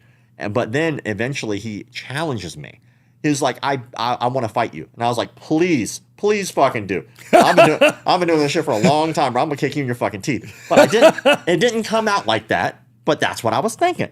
So I was like, all right, cool. I'll send you a promoter, which I know a lot of promoters. I was like, I'll send you a promoter. He'll send you an invite, right? And of course, my promoter buddy sends him a thing, and he doesn't answer, and that shit goes on all the time. But so then I like, after that, I accept. But the catch, which was my favorite part, he was like, I can beat you within 15 seconds if I can't, which is a fucking astonishing thing. I could beat you within 15 seconds or I'll quit martial arts forever. I was like, you got yourself a deal. I was like, first of all, like, I think right now I'm 190. At the time, I was like 205. I'm 6'1". He was like 5'9", 130 pounds. And oh, my God. I was like, I don't think you math this math. Like, yeah, I'm going to algebra you in the face, son. And so, like, he accepted, and I was like, all right, let's fucking go. And, of course, he never followed through. But his defense was to flag my post. And so because of that, it hit as a copyright strike. So it copyrighted me on YouTube, which YouTube is fine. Like, I get hit with a strike. I'm like, fuck it. I'll just write it out. It'll go away. But Instagram, I guess, in all of its wisdom, decided that was a little too much. So they shouldn't arbitrarily just take one person's opinion. You know, they should have investigated and asked you, do you have any signed document, model release, anything like that? And I provided them with all of this. Yes. Because it asks you if you want to appeal, and it asks you for documents, and I showed documents. Like, and I do all the time. There was a Sistema video, right? And it was like, on the Sistema video, the person who flagged it did not own the content. So I was like, how in the fuck can you, as a professional company, just take anyone's word for it? Yes, and agreed. go, it's their copywritten material. No, it doesn't belong to them. This is like an old 1940s fucking like black and white Sistema video, like, or whatever era it was. It was black and white, old as shit. I was like, I guarantee you, whoever owned this, they're not even alive right now. I was like, it doesn't belong to this person. I can tell you that.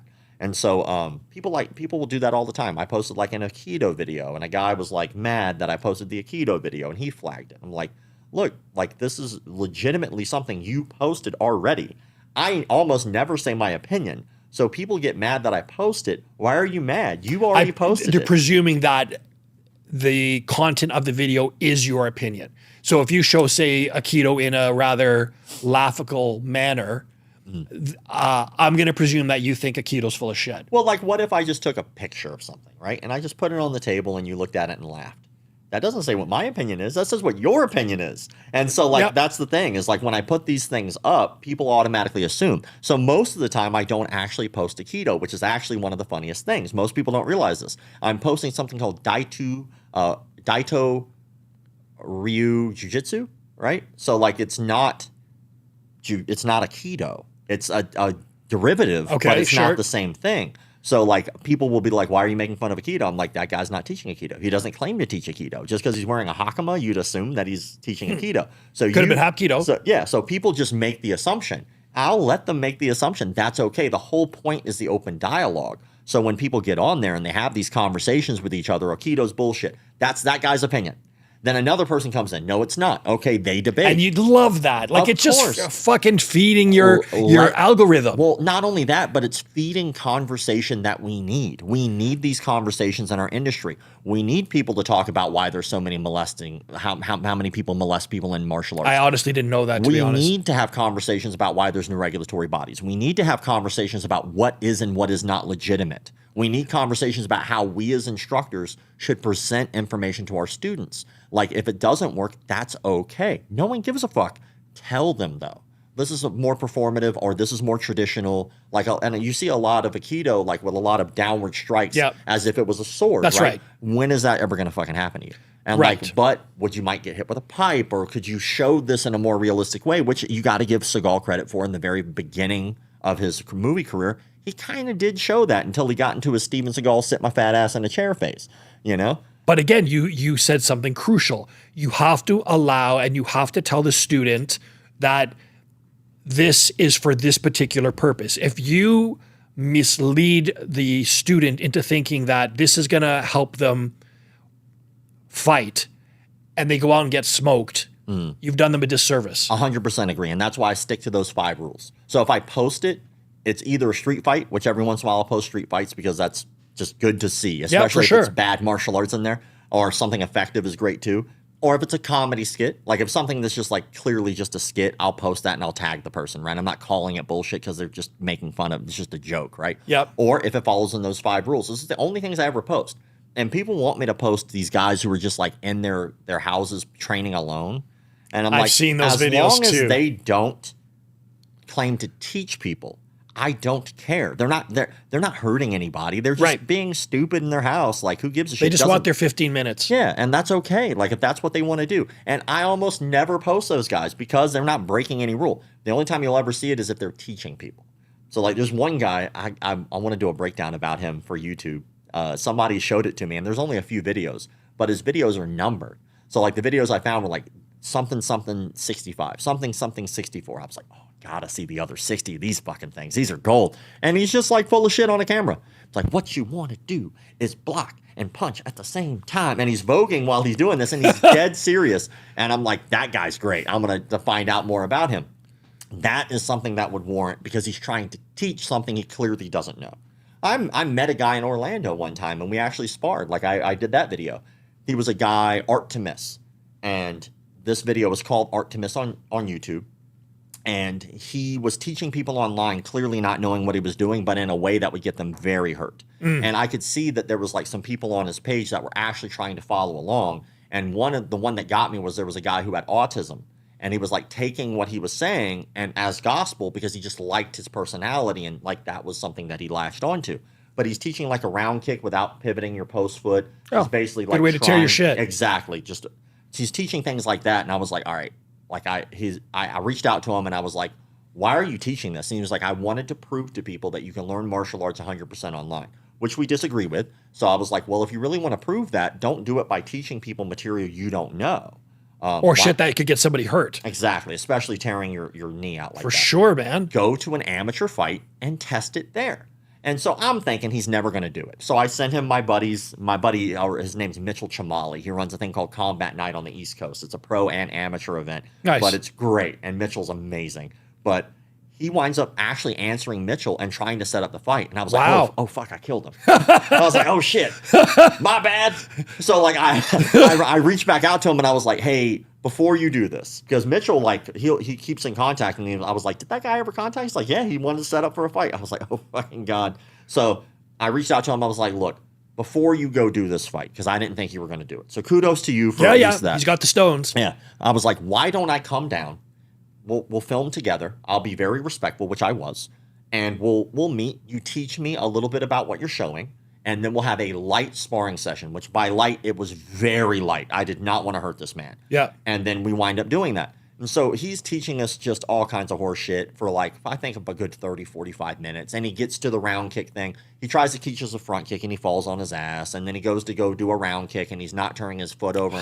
And so I told him to stop. I was like, hey man, like I got to tell you, you're going to hurt yourself and others by doing that. Yes. And you teaching that, here's the problem and here's why. Yep. And you yourself have never been to a legitimate class and you're just cherry picking things and not getting legit instruction, which could get you hurt. And I was like, look, let's just see if it applies. We'll spar. Like I said, I'm not here to hurt anybody. It's a light tap, right? And so we did. And I showed the entire sparring session of every hit that landed.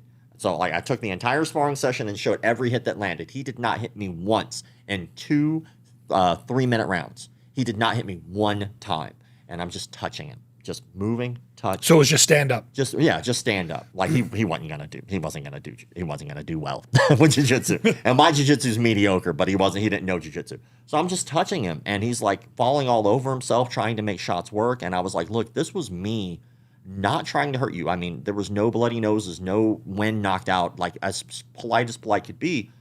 And that moment opened his eyes to being like, well, maybe I don't know what I'm doing. He went online. He apologized to everybody. Outstanding. He apologized. He was like, look, nobody should listen to my advice. I do not know what I'm doing. And like, I do like doing this, so I'm going to continue to do it, but I'm no longer going to try to teach when I'm doing it.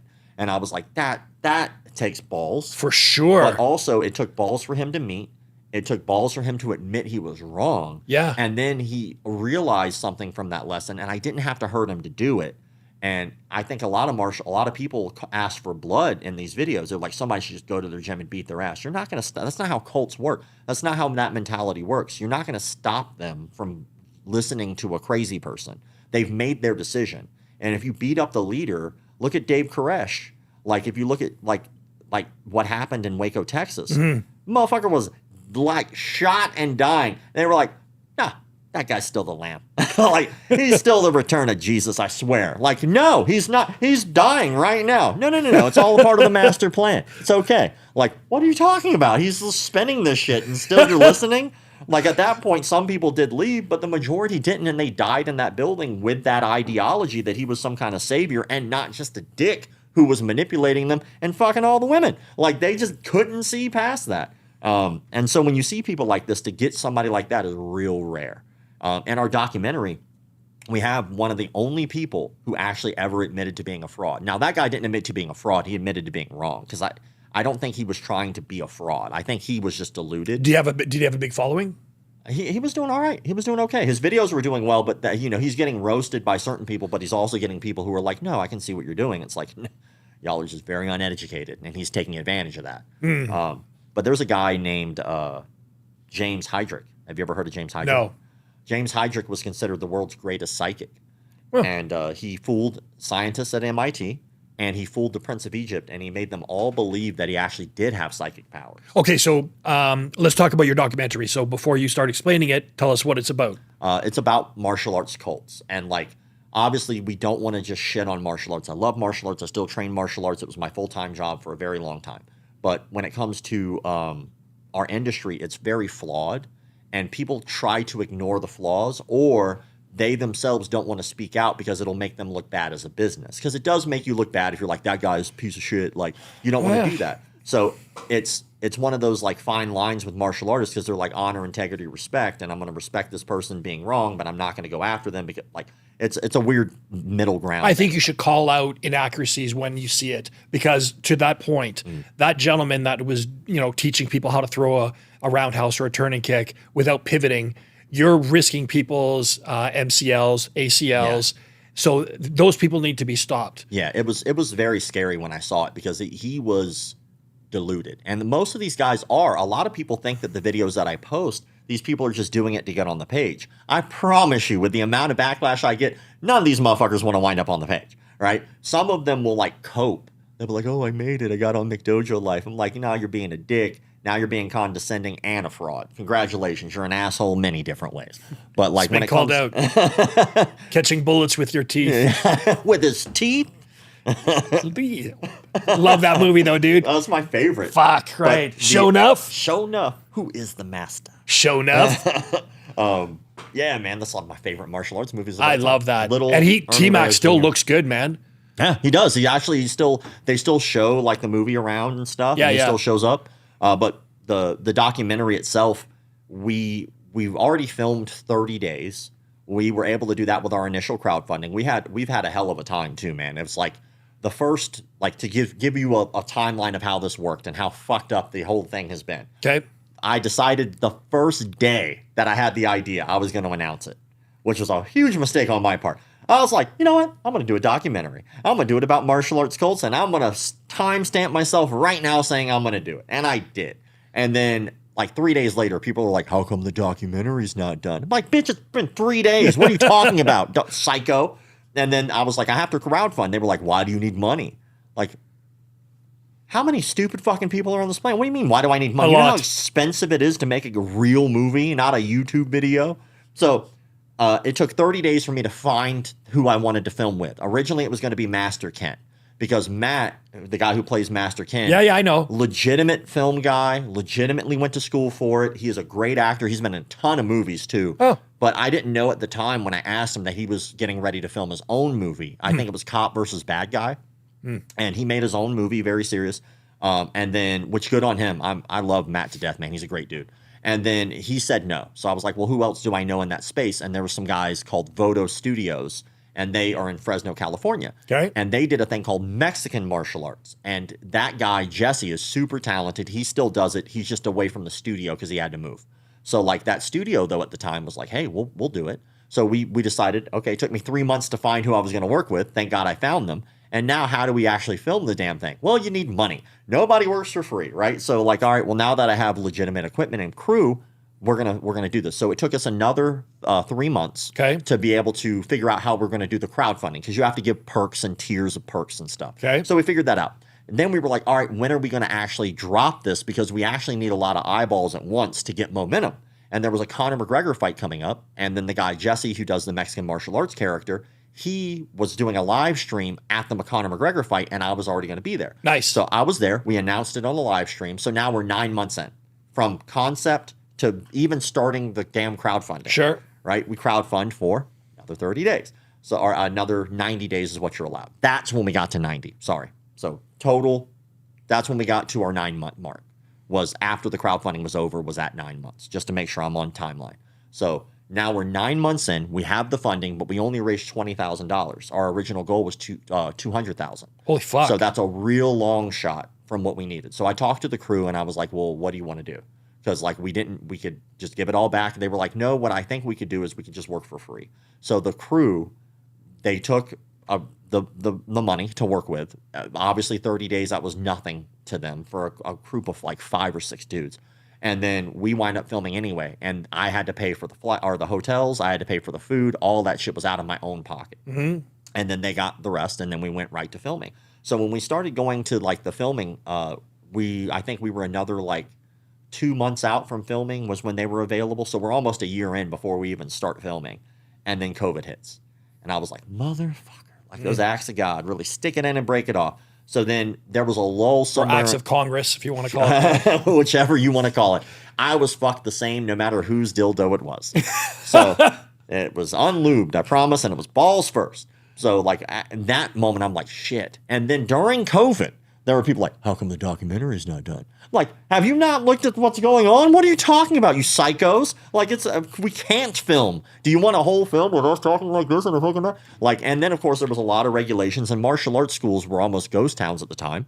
So I'm doing free consulting for martial arts schools because I need all these schools to succeed so my page has a value. Sure, yes. If all these schools disappear, why do you need to care about fake schools? There are no schools. So like, Good point. I'm doing a lot of free marketing for these guys to help them continue. Whoever it was, I was like, if you need consulting, just reach out.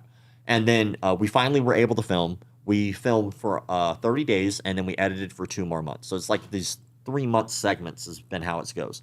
And then we filmed. We got some amazing footage, fucking gold.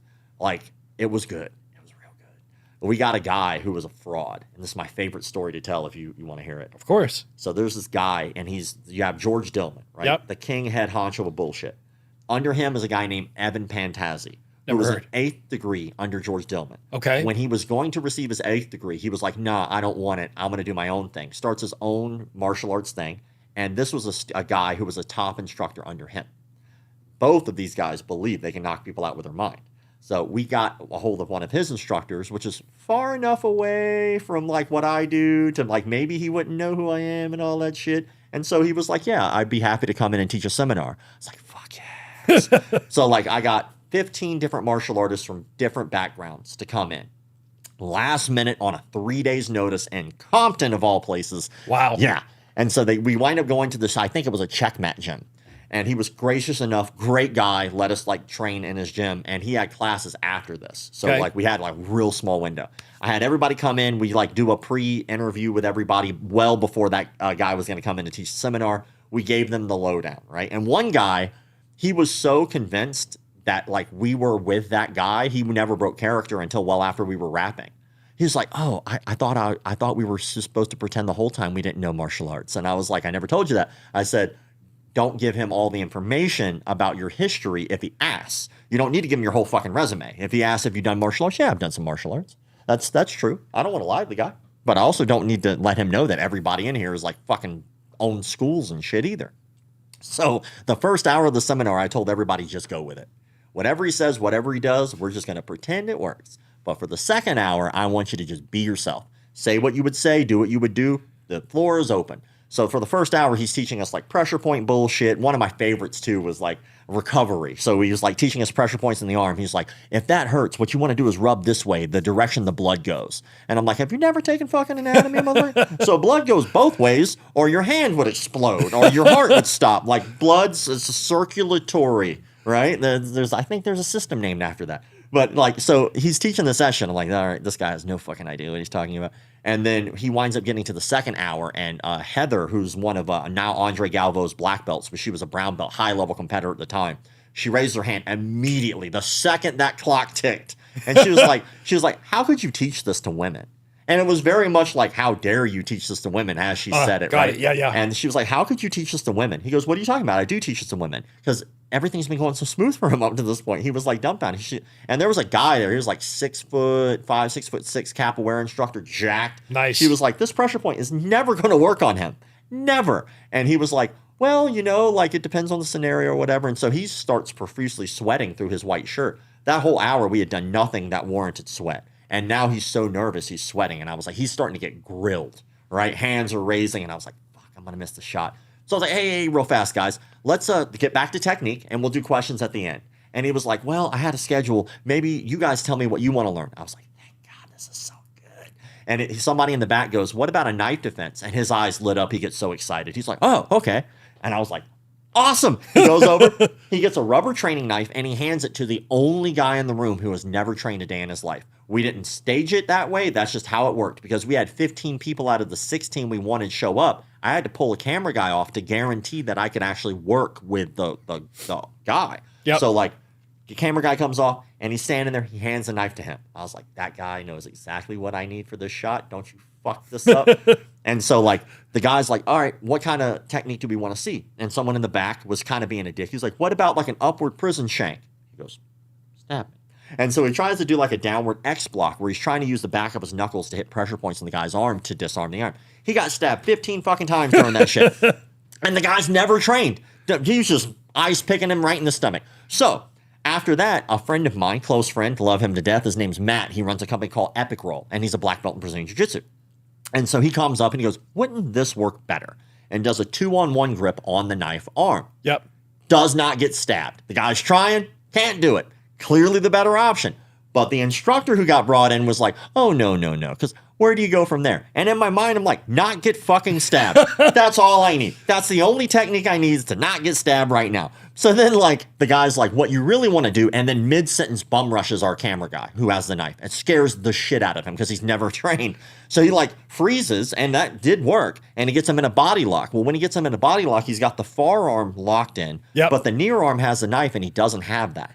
So he's monologuing to the class. As you can clearly see, I have complete control of the assailant, and there's nothing that he can do about it. Our camera guy stabbed him 48 times during that monologue. He's just pretending to ice pick him the whole time. And, like, he doesn't touch him, which is the best part. So the guy doesn't know he's getting fucking stabbed. So now in the back, the same guy, has to be the same guy because it's hilarious how muffled it is. It's just comical. What happens if he gets stabbed in the back? Like, his honest answer, this was his honest answer to who he thought were paying customers for his seminar was, if you don't see the blood, it's not that bad. So it goes from fucking hilarious, right? This guy's just getting knifed up, so confident, and his swagger was so confident, to clearly the cognitive dissonance is, you've been stabbed in the back a lot.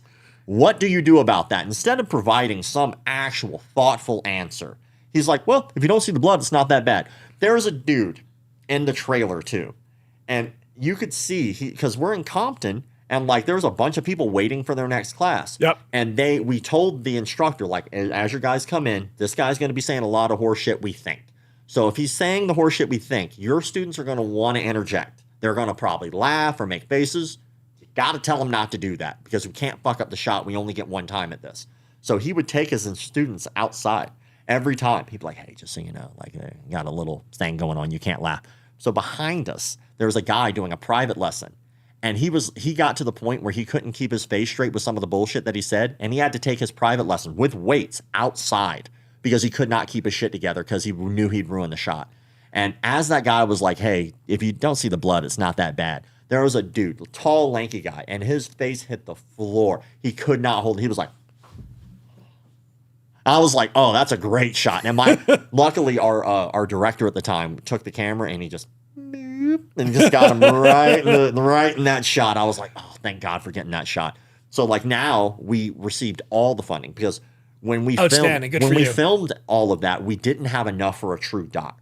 We just didn't. There wasn't enough material. A lot of it was on Zoom calls, and we were like, maybe we can make it work, but people's cameras were dog shit, and we just couldn't salvage it. So then we wind up, well, let's put it together as a sizzle reel. And you can use the trailer for a movie that hasn't been invented yet and pitch that as an idea. Yep. So we started doing that. Well, putting together the trailer, I love Alex to death, but he makes a shitty trailer. I was like, I want to make this movie, but I would not watch that piece of shit. I was like, that trailer sucks. And so like we couldn't get into a groove. And Alex is the nicest guy, and he just keeps trying and keeps trying. I was like, this just ain't it. So I talked to a buddy of mine named Jonathan Sadowski, who's a director or a producer and an actor, legitimate. And he was like, I know a guy, an Emmy award-winning editor named Adam Wood. And we had him just edit. And the trailer we have right now is the thing that's gotten us through, is because it's so fucking good. And then after that, we brought him on as a director. So is the trailer ready? The trailer's ready. We have the trailer right now. And have you showed it yet? I don't know. I don't think we've shown that trailer except for one time.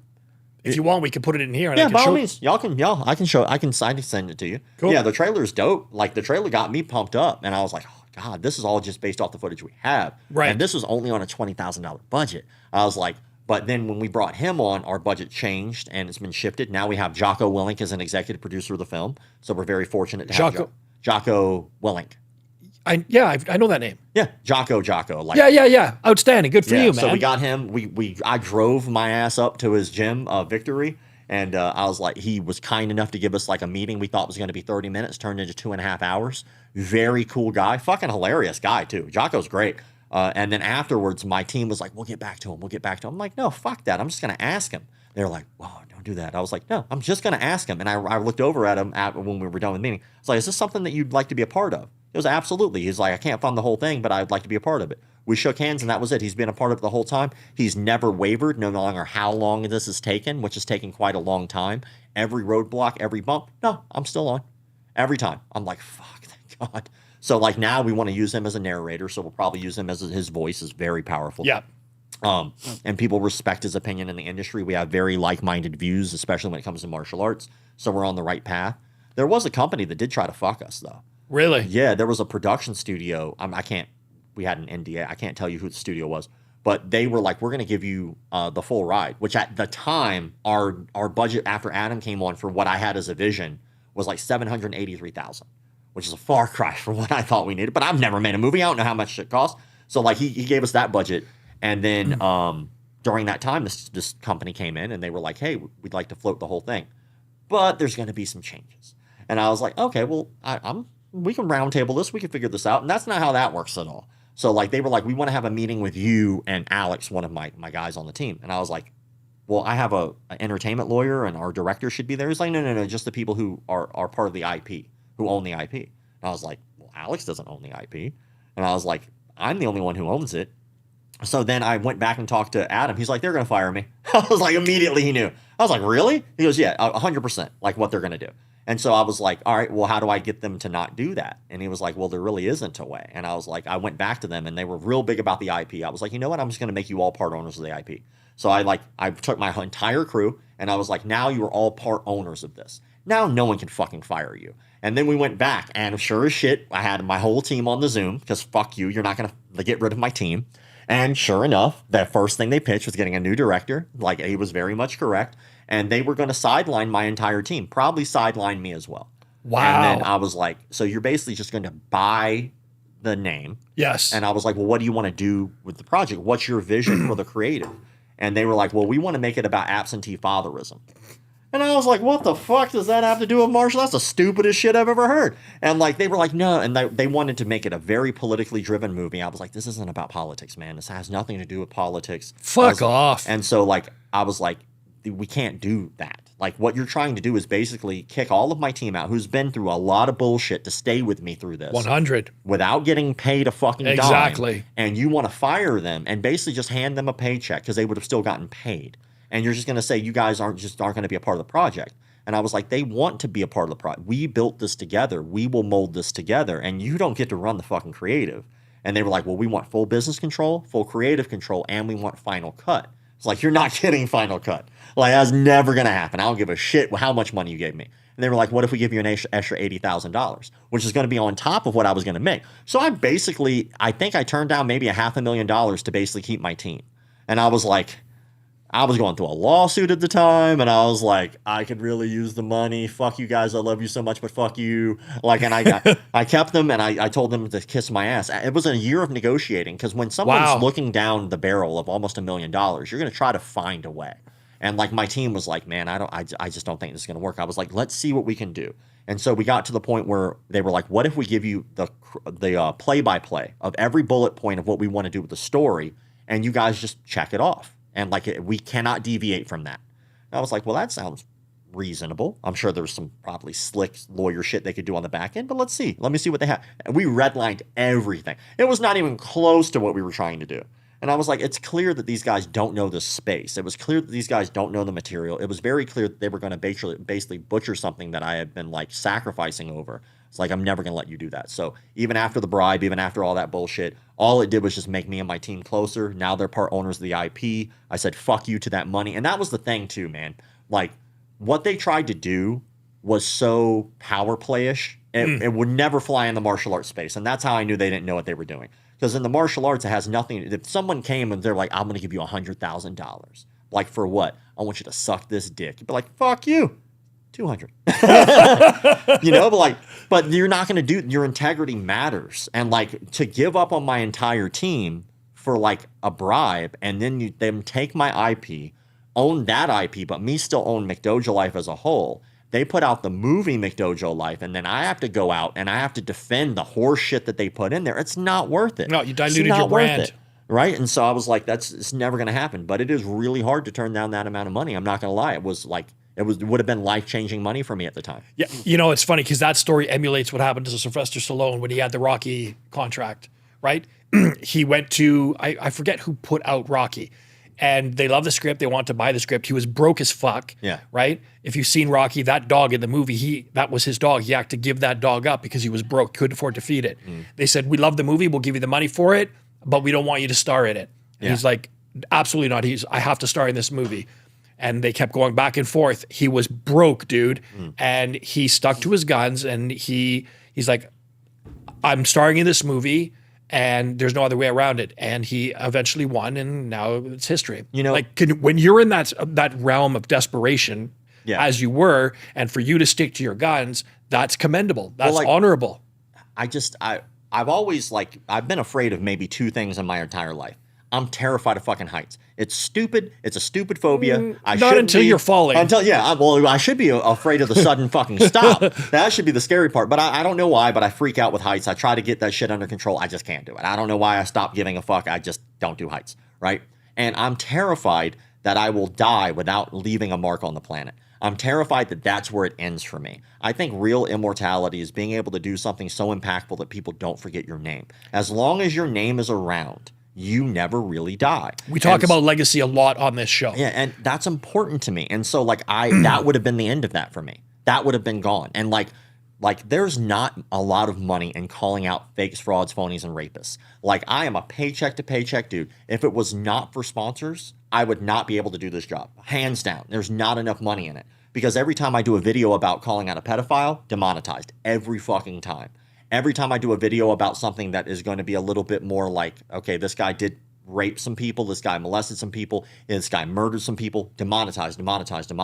So I'm practically doing the job for fucking free. But that's the Why do you point. think that happens, though, out of curiosity? I think that because sponsors don't want to be like, this rape is sponsored by Tylenol. I think that's probably why. Like, you know, like when it comes down to my job, like I even tell people, like I run a company called Academy Safe, and Academy Safe's goal is to put McDojo Life out of business. And I run both with the same vigor, right? I'm the vice president of Academy Safe. Milton is the president, and we run that motherfucker like it is our life. And then McDojo Life is my life.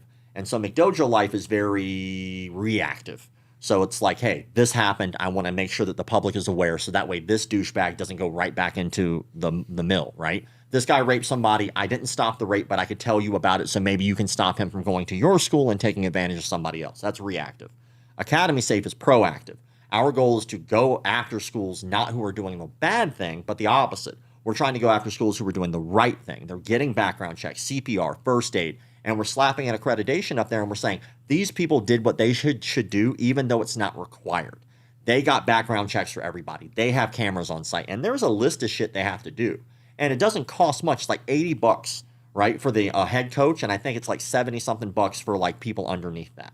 So like, but when they do that, they get background checks, they get CPR, first aid certification, they get defibrillators on site. Wow. Like, our goal is to save people's fucking lives in an industry where people are getting abused and raped and killed all the fucking time, and the industry has blinders on. No matter how much McDojo Life can scream it from the fucking rooftops, people still do not believe what's going on with their own fucking eyes, and no one seems to give a fuck. And so ultimately, I think that my purpose, and if there is a purpose, if that's how shit works, that's what I'm supposed to do. That's what I'm here for.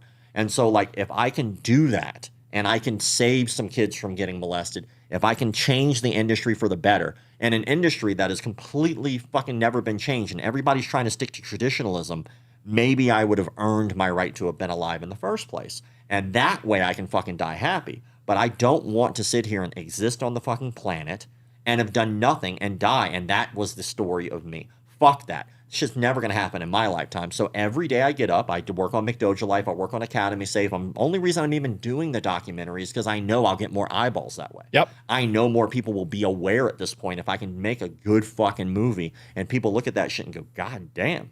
Like, I didn't know that was that big of a problem, which most people don't. Dude, straight up, I didn't know it was that big of a problem. So I really think that we can do that. I think the only time that you can really make an impactful change on this planet is if you just fucking try. And most people see it as this insurmountable thing. It is. It is insurmountable. Like, but you can get there and get close enough. Just take a step.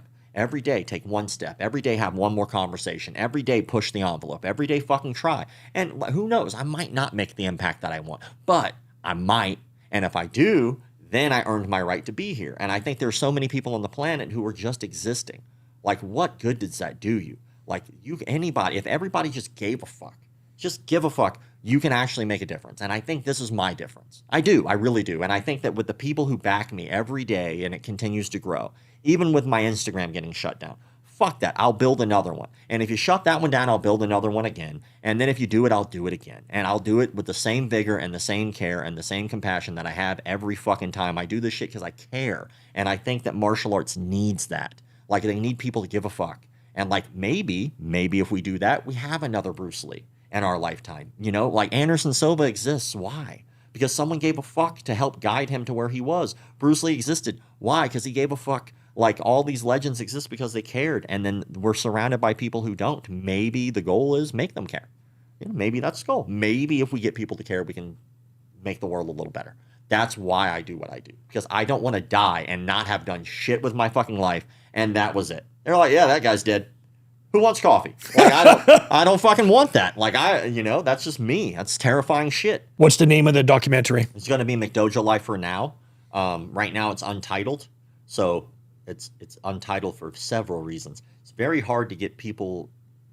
It's actually untitled. Don't pay attention to any other words. It's an untitled documentary. So okay, we can talk off air about why. Okay, why do you, and when do you expect to release it? Oh, funny enough, like we just got amazing executive producers on board. A guy named Paul Geller. Paul Geller is incredible. He brought on another lawyer friend of his. I apologize, but he just came on board on fucking Sunday. So, like, I don't remember his name off the top of my head. I probably should, and I fucking don't hate me for that. But Paul Geller is incredible. He's one of the best litigation attorneys on the fucking planet. And, like, he is a huge martial arts fan. He's on the board of directors for Academy Safe. And we had a random conversation. And Milton, the president, was like, brought up the documentary. And he was like, what documentary? And we hopped on a phone call. He was like, I'm in. And like, really? He's like, yeah, and I think I can get some other people who might want to help you fund it. And so, like, I was like, oh my God, like, being independent allows us to do whatever we want. And like, when you're dealing with studios or you're dealing with like production units, like when you're dealing with outside companies, third-party companies, if they're gonna give you like their time and money, not only are they going to want a big piece on the back end, but they're also going to want some say-so in the creative. Absolutely. Which is fair. They're giving you X amount of dollars. They want some say-so. That's fine. I get that. That's the compromise you make. But now not being able to have to compromise, I can do whatever the fuck I want. And I've been doing this for a long time. So I know exactly how I want to do it, what I want to do. I'm like, oh my God. And with already the footage that we have is such gold. With the interviews we have, with the access that we have, with the people that we could reach and talk to, now, with that, I can take the documentary and make it what I've always wanted it to be, which isn't just some fucking documentary that people watch one time. What I'd like is to get the paradigm to shift, and instead of people walking into martial arts studios and going, how much does it cost, which is the standard question, I want people to now go, do you guys do background checks? And if I can get the standard consumer to do that, then I did my job. Then we can make a shift. Because then you have to get them, motherfuckers, because your consumer isn't going to go with you if you don't have them anymore. Because now they're aware you don't have to have them. And so once you get that information out, then you make a change. You hit them with the paycheck. And now we can get martial arts studios to really give a fuck about their consumer. Because if you don't do background checks, don't sit there and say that you care about your consumer, because you don't. Wow. Outstanding. When do you foresee this actually having life? Filming in January. Our goal is to have it done and edited by May. So we're going to film in January. I know that we're not going to do it straight. I know we have to work on the schedule and all that good stuff, but we're going to film in January, and then we're going to have it edited and done hopefully by April, May. And then we haven't decided what direction we're going to go for distribution yet. We don't know if we're going to go the film festival route, which is very possible, because if you can get a few awards, maybe we can sell it for more.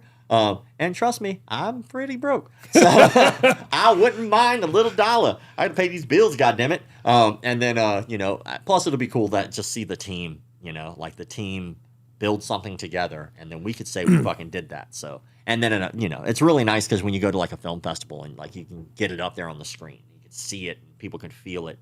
Can stand up. You get to see the audience reaction. Yeah, and just see if it's worth a shit. Like, fuck, I made a shitty movie.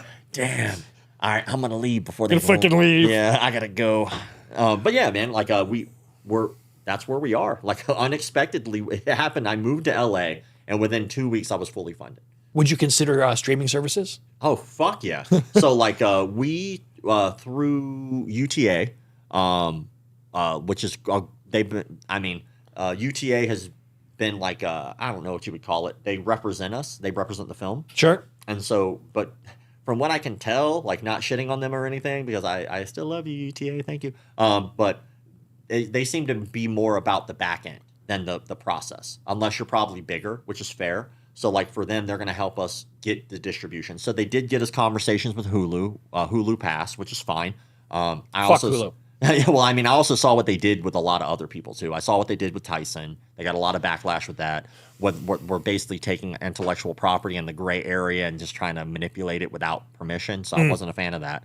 But also, like Amazon left the door wide open for us. Oh, so amazing! Like we had the conversation with Amazon. Our original idea was to have like a big, broad paintbrush, and they were like, "We really think that you should kind of go with a centralized bad guy." And so we were like, "Well, we actually do have one." And we want to kind of go with him as a profiler, as opposed to like the bad guy. He is a bad guy who's done some very bad things, but we're using him very similar to like a Dahmer, where like he's helping us understand the frauds. And he really has. Like I give him that credit. He's a piece of shit human being, but I think that he's trying to atone. And I think this is his way. And, you know, he's getting older. And maybe this is his way of doing a good thing before he dies. So I give him that credit. I don't give him credit for shit else, but that I give him credit for. And then, so we think that maybe that's the way. Or we've always wanted it to be a movie, because I wanted an impactful piece. And before people go to martial arts, they watch this film and they have an idea of what they're getting themselves into. But also we wanted to turn it into a show, because I think I've done over 300 expose pieces about different martial arts cults and stories. Wow. So we have a very good baseline of material to work with. And with like a real production team, we could make a fucking hell of a show. And so Vice, they're doing Dark Side of the Cage. They did Dark Side of the Ring. Yep. So we want to pitch Dark Side of the Dojo. And oh, so that's good. We think that would work really well with what they already have. Of course. And the stories that we have are insane. Like some of the stories I have, you would not believe them unless they were documented. Like they are insane. Like one guy worked for the DEA. Jeff Prather. This dude worked for the DEA. While he was working for the DEA, he got kicked out of the DEA, right? One of the things he got kicked out of for many reasons, but one of the reasons he got kicked out was for raping 2 women. And then it was literally said that he did this under his religious practice, a practice that he called sexual healing. Can't make the shit up. So then he has his own religion, he has his own church or whatever, and he convinces one of his students of his martial arts studio to allow him to have his wife. So he winds up marrying that guy's wife. Wow. Turns around and has that guy work for him at his church. The ultimate cuck move. For sure. Right? And so like it's insane, like some of these stories that come out. And like that guy right now is like a huge like I'm very right for sure in my political beliefs, but I like weed and guns, to say the least. So like he's hardcore like right. So like he gets on, he's doing these like boys youth camps and shit, and like he has some type of like say so and lean. And so when I look at people like that with the history that they have, I'm like, how the fuck? I did a story about a guy who raped a 15-year-old girl, right? Rapes her because it was like a felony rape. So they were in a relationship, but she's a minor, so there is no relationship. He winds up getting her pregnant. She gets an abortion. He gets her pregnant again. She comes to term. He winds up getting with another girl who was underage. So now he has a kid with that kid. Yep. So then he basically abandons them, and then he goes to be with this other minor. While he's with the other minor, she winds up getting a car. She's excited. I'm going to drive over to his house. Turns out that he's with another woman at the time. So she freaks out, goes back to her parents, and then they go to court, obviously because of the third-degree rape. So then now he winds up getting convicted. His record gets sealed, but he is convicted of third-degree rape, hands down. Robert LeClaire Sr., suck a dick. So then he winds up moving on with life. He winds up opening 6 martial arts studios in New York. That's right, as a convicted rapist of a teenage girl. Guess what? This dude's son, Tyler LeClaire, winds up getting brought up on over 30 different charges, I do believe, off the top of my head. I think it's 42, but I don't want to misquote, so I know it's over 30, of raping, of molesting children. I don't say rape, molesting. So he got brought up on molesting children. Well, whenever he got caught, everybody was like, oh my God, this is horrible. And then someone on Reddit was smart enough to go, yeah, well, you should look into his dad. I was like, maybe somebody should look into his dad. And I looked and I was like, oh my God, this dude's a rapist piece of shit too. So I have like statements. I did a whole like hour-long expose piece about this guy. Well, his martial arts studios get shut down. He just rebranded. He moved one to Florida, and he's still like, he's still manipulating the system or whatever. But here I am at the U.S. Open Sport Karate Tournament in Orlando, Coronado Springs. Who walks in? Him, his wife, and his martial arts team made up of nothing but teenage girls. Wow. The same demographic of which he raped. And then so I go up to the promoter. I'm like, what the fuck is it? You let this rapist piece of shit in here? This is Disney. And so like not only did they kick him out, but Disney kicked him off the property completely.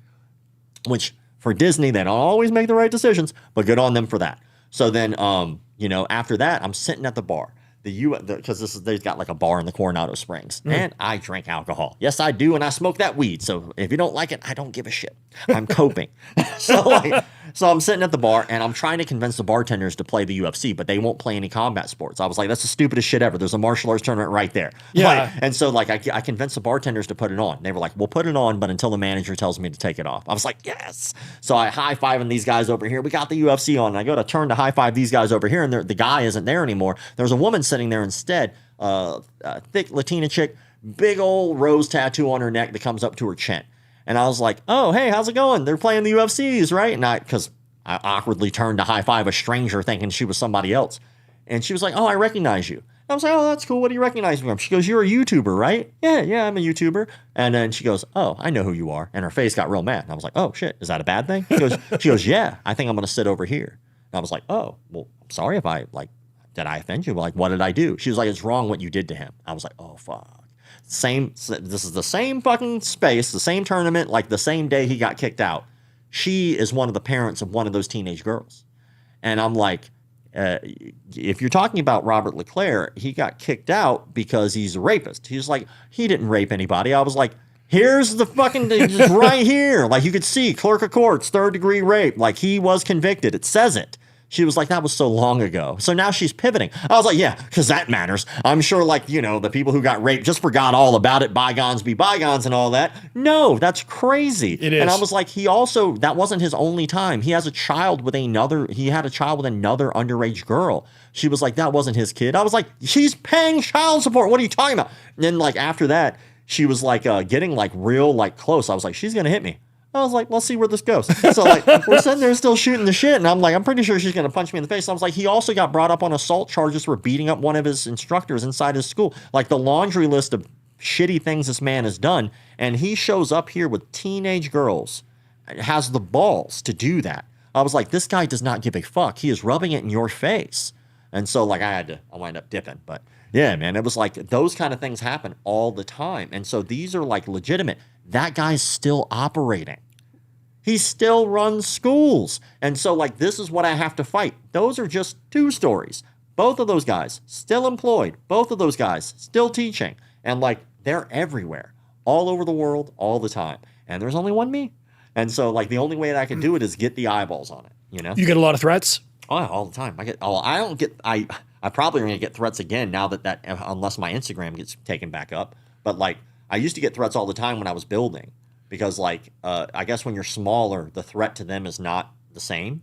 And so they would send me messages it's almost never the cult leader, it's the follower. So you call out the cult leader, they're usually fairly quiet and they don't put their stuff out there except for Brian Antak. Brian Antak of Brian Antak's Kempo Karate in Bakersfield, California. Brian Antak of Brian Antak's Kempo Karate, Bakersfield, California. So that dude hired a child molester. He knew he was on a sex offender registry. Hands down fucking knew. And then I did a story about that. Well, in the story, I did not ever say in the story that he did know. I just show evidence that he probably fucking did, right? And so he then releases a video, a counter.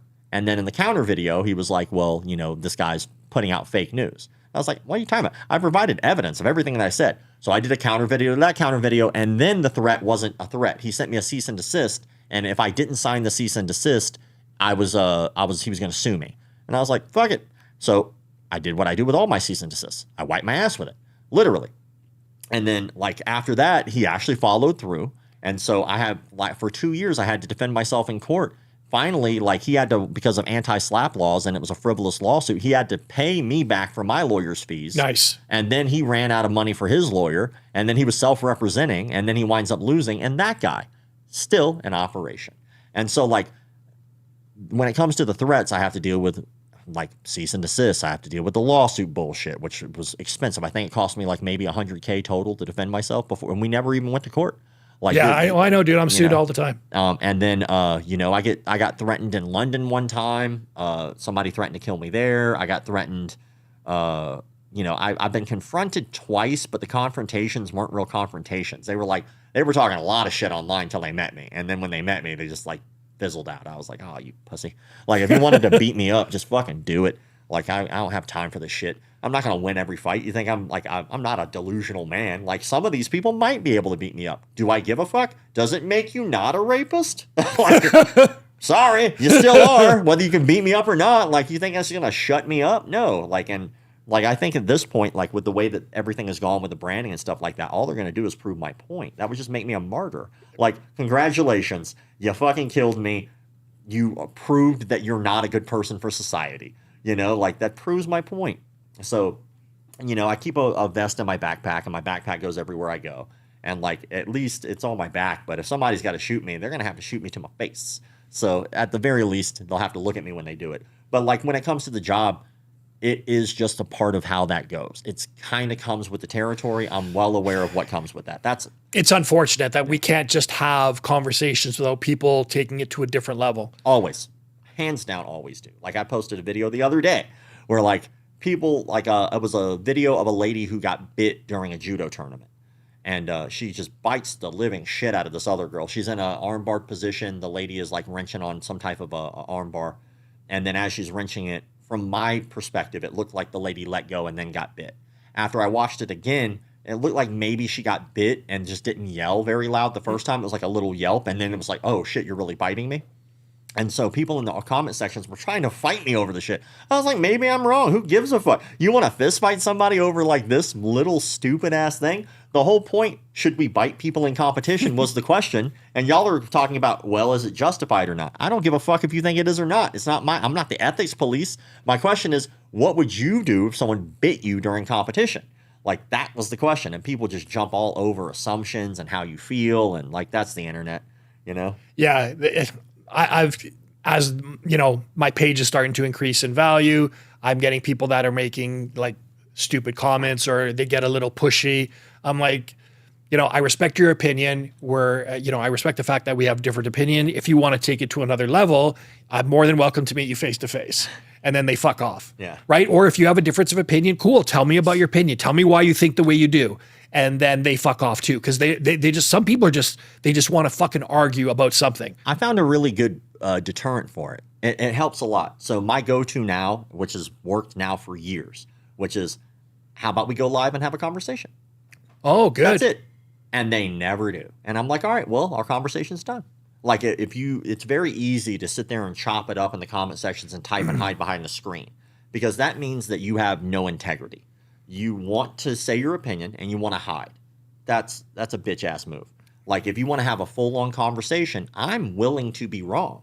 Like, if someone comes at me with facts, sure, man. Oh shit, you know what? I can change my mind. And people in politics call it flip flopping. I call it being logical. Like, you can have an opinion, and then someone comes along with facts and evidence that shows you your opinion is wrong, and you'd be like, well, now I know different. Thank you. Amazing. How amazing is that, though? Right? But people, I'm more than willing to talk to somebody. If you and I have a difference of opinion, I say COVID was fucking bullshit and a crime against humanity. You may disagree. If you can present information to me to prove that I was wrong, I'll be like, you know what? I was fucking wrong. COVID was the best. It was the best thing in fucking humanity. The COVID vaccine like I treat buying an Xbox. Like, if I don't know if people remember this or not, but like there was an Xbox that came out. Like, I think it was like the Xbox One. It was the tower one. Maybe it's the newest one. So when that Xbox came out, it was overheating and setting on fire, right? And a lot of video games, when they first start, are buggy and glitchy. Yep. A lot of like consoles are buggy and glitchy, and then they update them and they make them better. I wait until they get the good one. I don't buy the motherfucker that's really expensive right off the bat that's going to be buggy and glitchy. Like, people do that all the time. Fuck that. I don't need to wait. I want the Game of the Year model with all the fucking works, DLPs. Right? And it's the same thing when I don't know, stick a needle in my arm. I kind of want to know this thing's been tested a little bit. And like, that's my only opinion. And like, I didn't get the vaccine, but I didn't because of that. And it was no I didn't get it either. Reason. I didn't get it because I had motherfuckers telling me you need to get it. Like, fuck you. I'm Well, not. it wasn't even that, right? It was Dude, we had such. Well, you were. Where were you at the time? Florida or California? So it wasn't. Okay, as so bad. you were in God's land, Yeah, man. well, it wasn't as bad, but like still, I have a birth defect. So because I have a cleft lip and palate, it's already fairly difficult for me to breathe as it is. Oh, wow. And Florida is very humid. Yes. And so like when we had to put the masks on, like I have a medical condition. So like when I put the mask on and it get hot and sweaty, it was like waterboarding yourself. So I'd have to take that off. And I remember I was at like I think Busch Gardens had just reopened and they did it for like a small amount of people. And so I'm having a hard time that day because of how hot and humid that day was, and that mask was like on my face. And I was like, all right, I'm in their park, I'm gonna play by their rules, and I'm gonna do that. I don't mind doing that. If anybody gives me a policy and I want to do something with them, I will abide by their rules. If it's your house, it's your rules. Fair. So I have this thing on, I'm like, I can't fucking breathe. So I walk away from everybody, and it's a very limited amount of people in this park. And so I pull it off for a second so I can fucking breathe. That's all I wanted, right? And a lady walks by. She goes, put your fucking mask on. I go, I'm sorry. Like, do you work here? She's like, no, but that's the rules. And she kept getting closer. And I was like, logically, you're coming closer to me thinking that I'm going to get you sick. You're taking your mask off to speak to me. So you're literally doing the same thing that I'm doing over here trying to breathe. I have a medical condition and you're mad at me because of your assumption. Like, look, I need to breathe. So like she argued. I was like, look, there you go.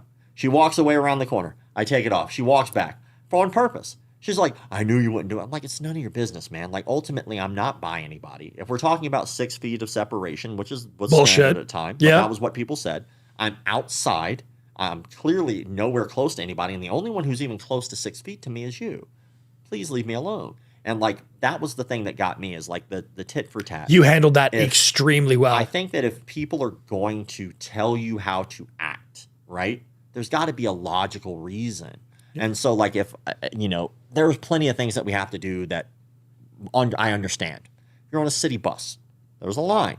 The bus driver wants you behind that line. They want you behind that line for their safety and your safety, right? They can tell me, hey, you need to be behind that line. And if I ask why, they can give me a logical answer, and I go, you know what, that makes sense. I'll follow that rule because, again, I'm on your bus, right?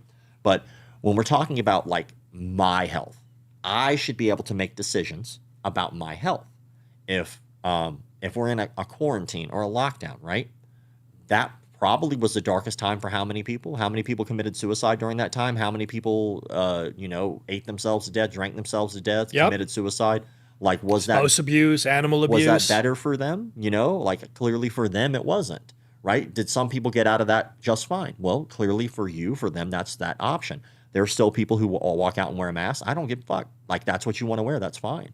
I think you're retarded. But, well, I mean, I think that if you're in your car by yourself wearing your mask, that's fucking weird, right? I think that if that's what you want to do, you have the right to be weird. Oh, yeah, listen, dude, I respect your ability to be a fucking retard. I see people outside riding their bike with a fucking mask on. I respect your right to be a retard.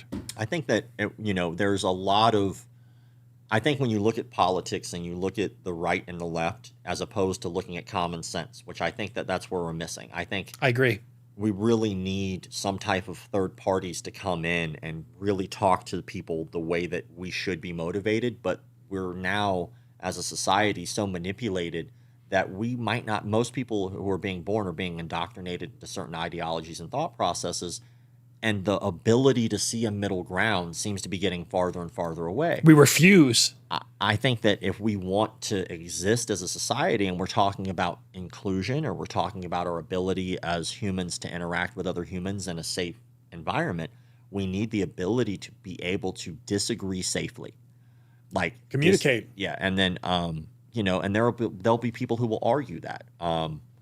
Like there are certain things that don't make a lot of sense to me in the world.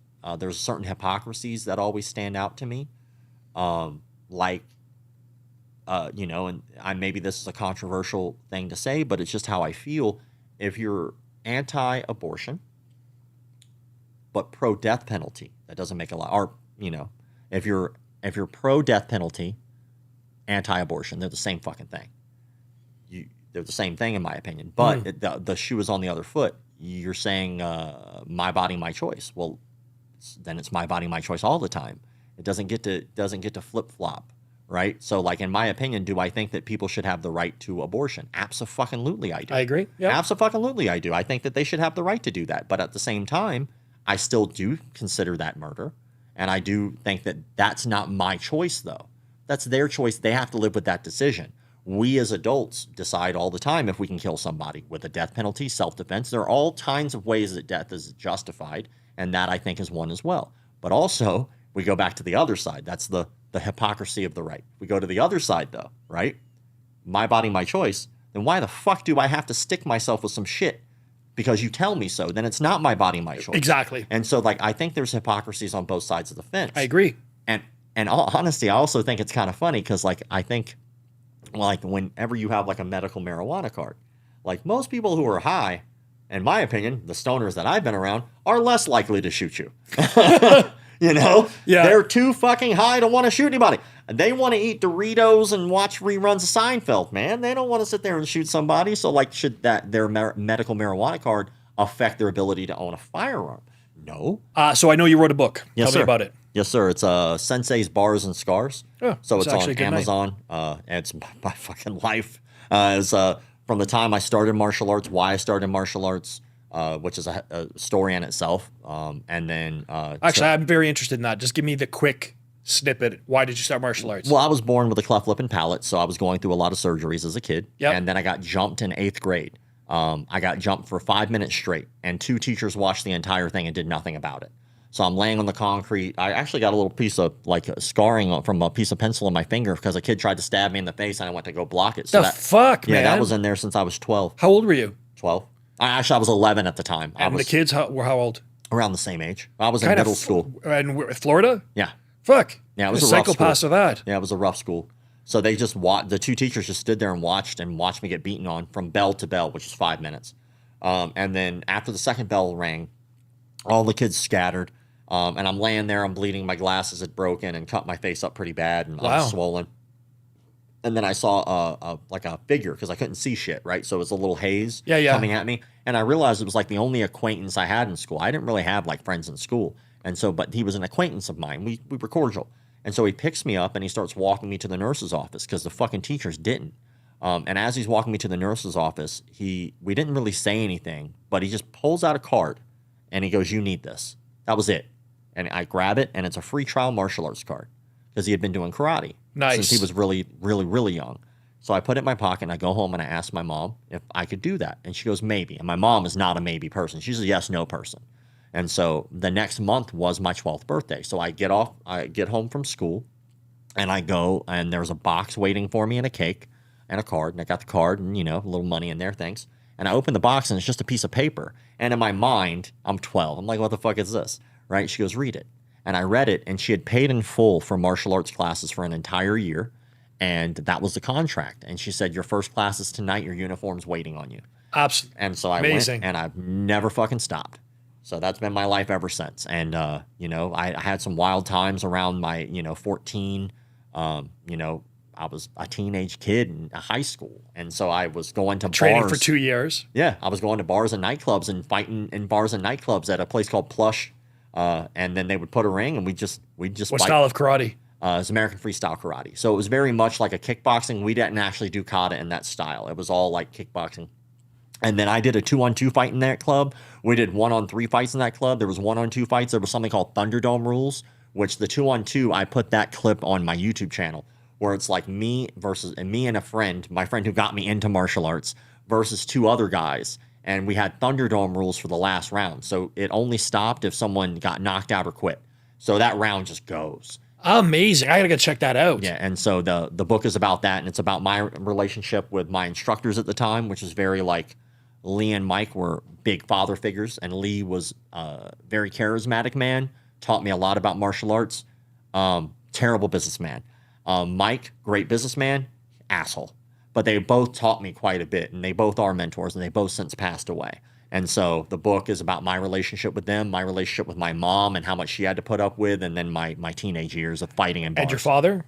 My father was like kind of not really in the picture that much. So I got to see my dad like every other weekend. Okay. So like, as much as he could be in the picture, he was. But I mean, you know, when you see somebody every other weekend, like they're not, Yeah. you know, I love him. I love my dad, but like he's not really too much in the story like that. Yes. So Those two instructors would have been a father figure to you. absolutely 100%. Like they were definitely my father figures, and they taught me a fuckload. Now, sometimes people don't pay much attention to the most important thing, which is people do teach you a lot of what to do, but you're going to learn a fuckload more about what not to do. So like, while I did respect them, and like I had a lot of really impactful moments, and I quote Lee all the time. I mean, Lee was a very smart man, and I'm living in one of his quotes right now, which was, you could be rich or you could be famous, but it's really hard to be rich and famous. And so I was like, well, fuck, people know I exist, but I'm broke. It's like, God damn you, Lee. I don't know. I think nowadays you can find a way to take that fame and monetize it. I think now is the perfect opportunity where fame will bring you. Look at all the fucking influencers. Look at there's people with no merit to anything that they do, but because they're famous, they get sponsors, they monetize their channels. I think now is the perfect time for you. I think like if I can just get, you know, stop being deplatformed, I think that would be great, and then I can actually do it. But like, yeah, like we'll see what winds up happening. Like ultimately, the goal is to continue to do McDojo Life, but eventually to pivot and go to bigger things and go to things outside just the social media sphere. So that way, I'm not relying on social media with a flip of a switch to go, you're getting paid. I know that's very. The anxiety that must bring from time to time. But listen, dude, that Dark Side of the Dojo sounds like an amazing opportunity for you. I think that'll be cool. I think that'll be huge. In fact, that would be a great name, but they probably have that shit copyrighted. I mean, I think that right now, like Robin Black, who's been a really good friend of mine. Robin. And Robin's amazing. Well, he's out here in Canada. Yeah. So he's been a good friend of mine for a long time, and he works on Dark Side of the Cage. I think he was a consultant. Okay, yeah. And so I think they're bringing him back for season 2, maybe in a bigger position. So we'll see what winds up happening. Like, one thing I respect about my tight group of friends is the fact that everybody will encourage you, but you got to pull your own weight. And so, like, yeah, if there's opportunity and things line up for business, it'll happen. But ultimately, everybody pulls their own weight, and that's what I want to do. I want to pull my weight, and I think that if I can get the documentary made, I think everything else falls into place. I think that. And even if it doesn't, at least I can say that I finally finished that goddamn project, you know? Outstanding, brother. Man, it was a fucking honor to have you on the show. Thank you so much. Thank you. We out.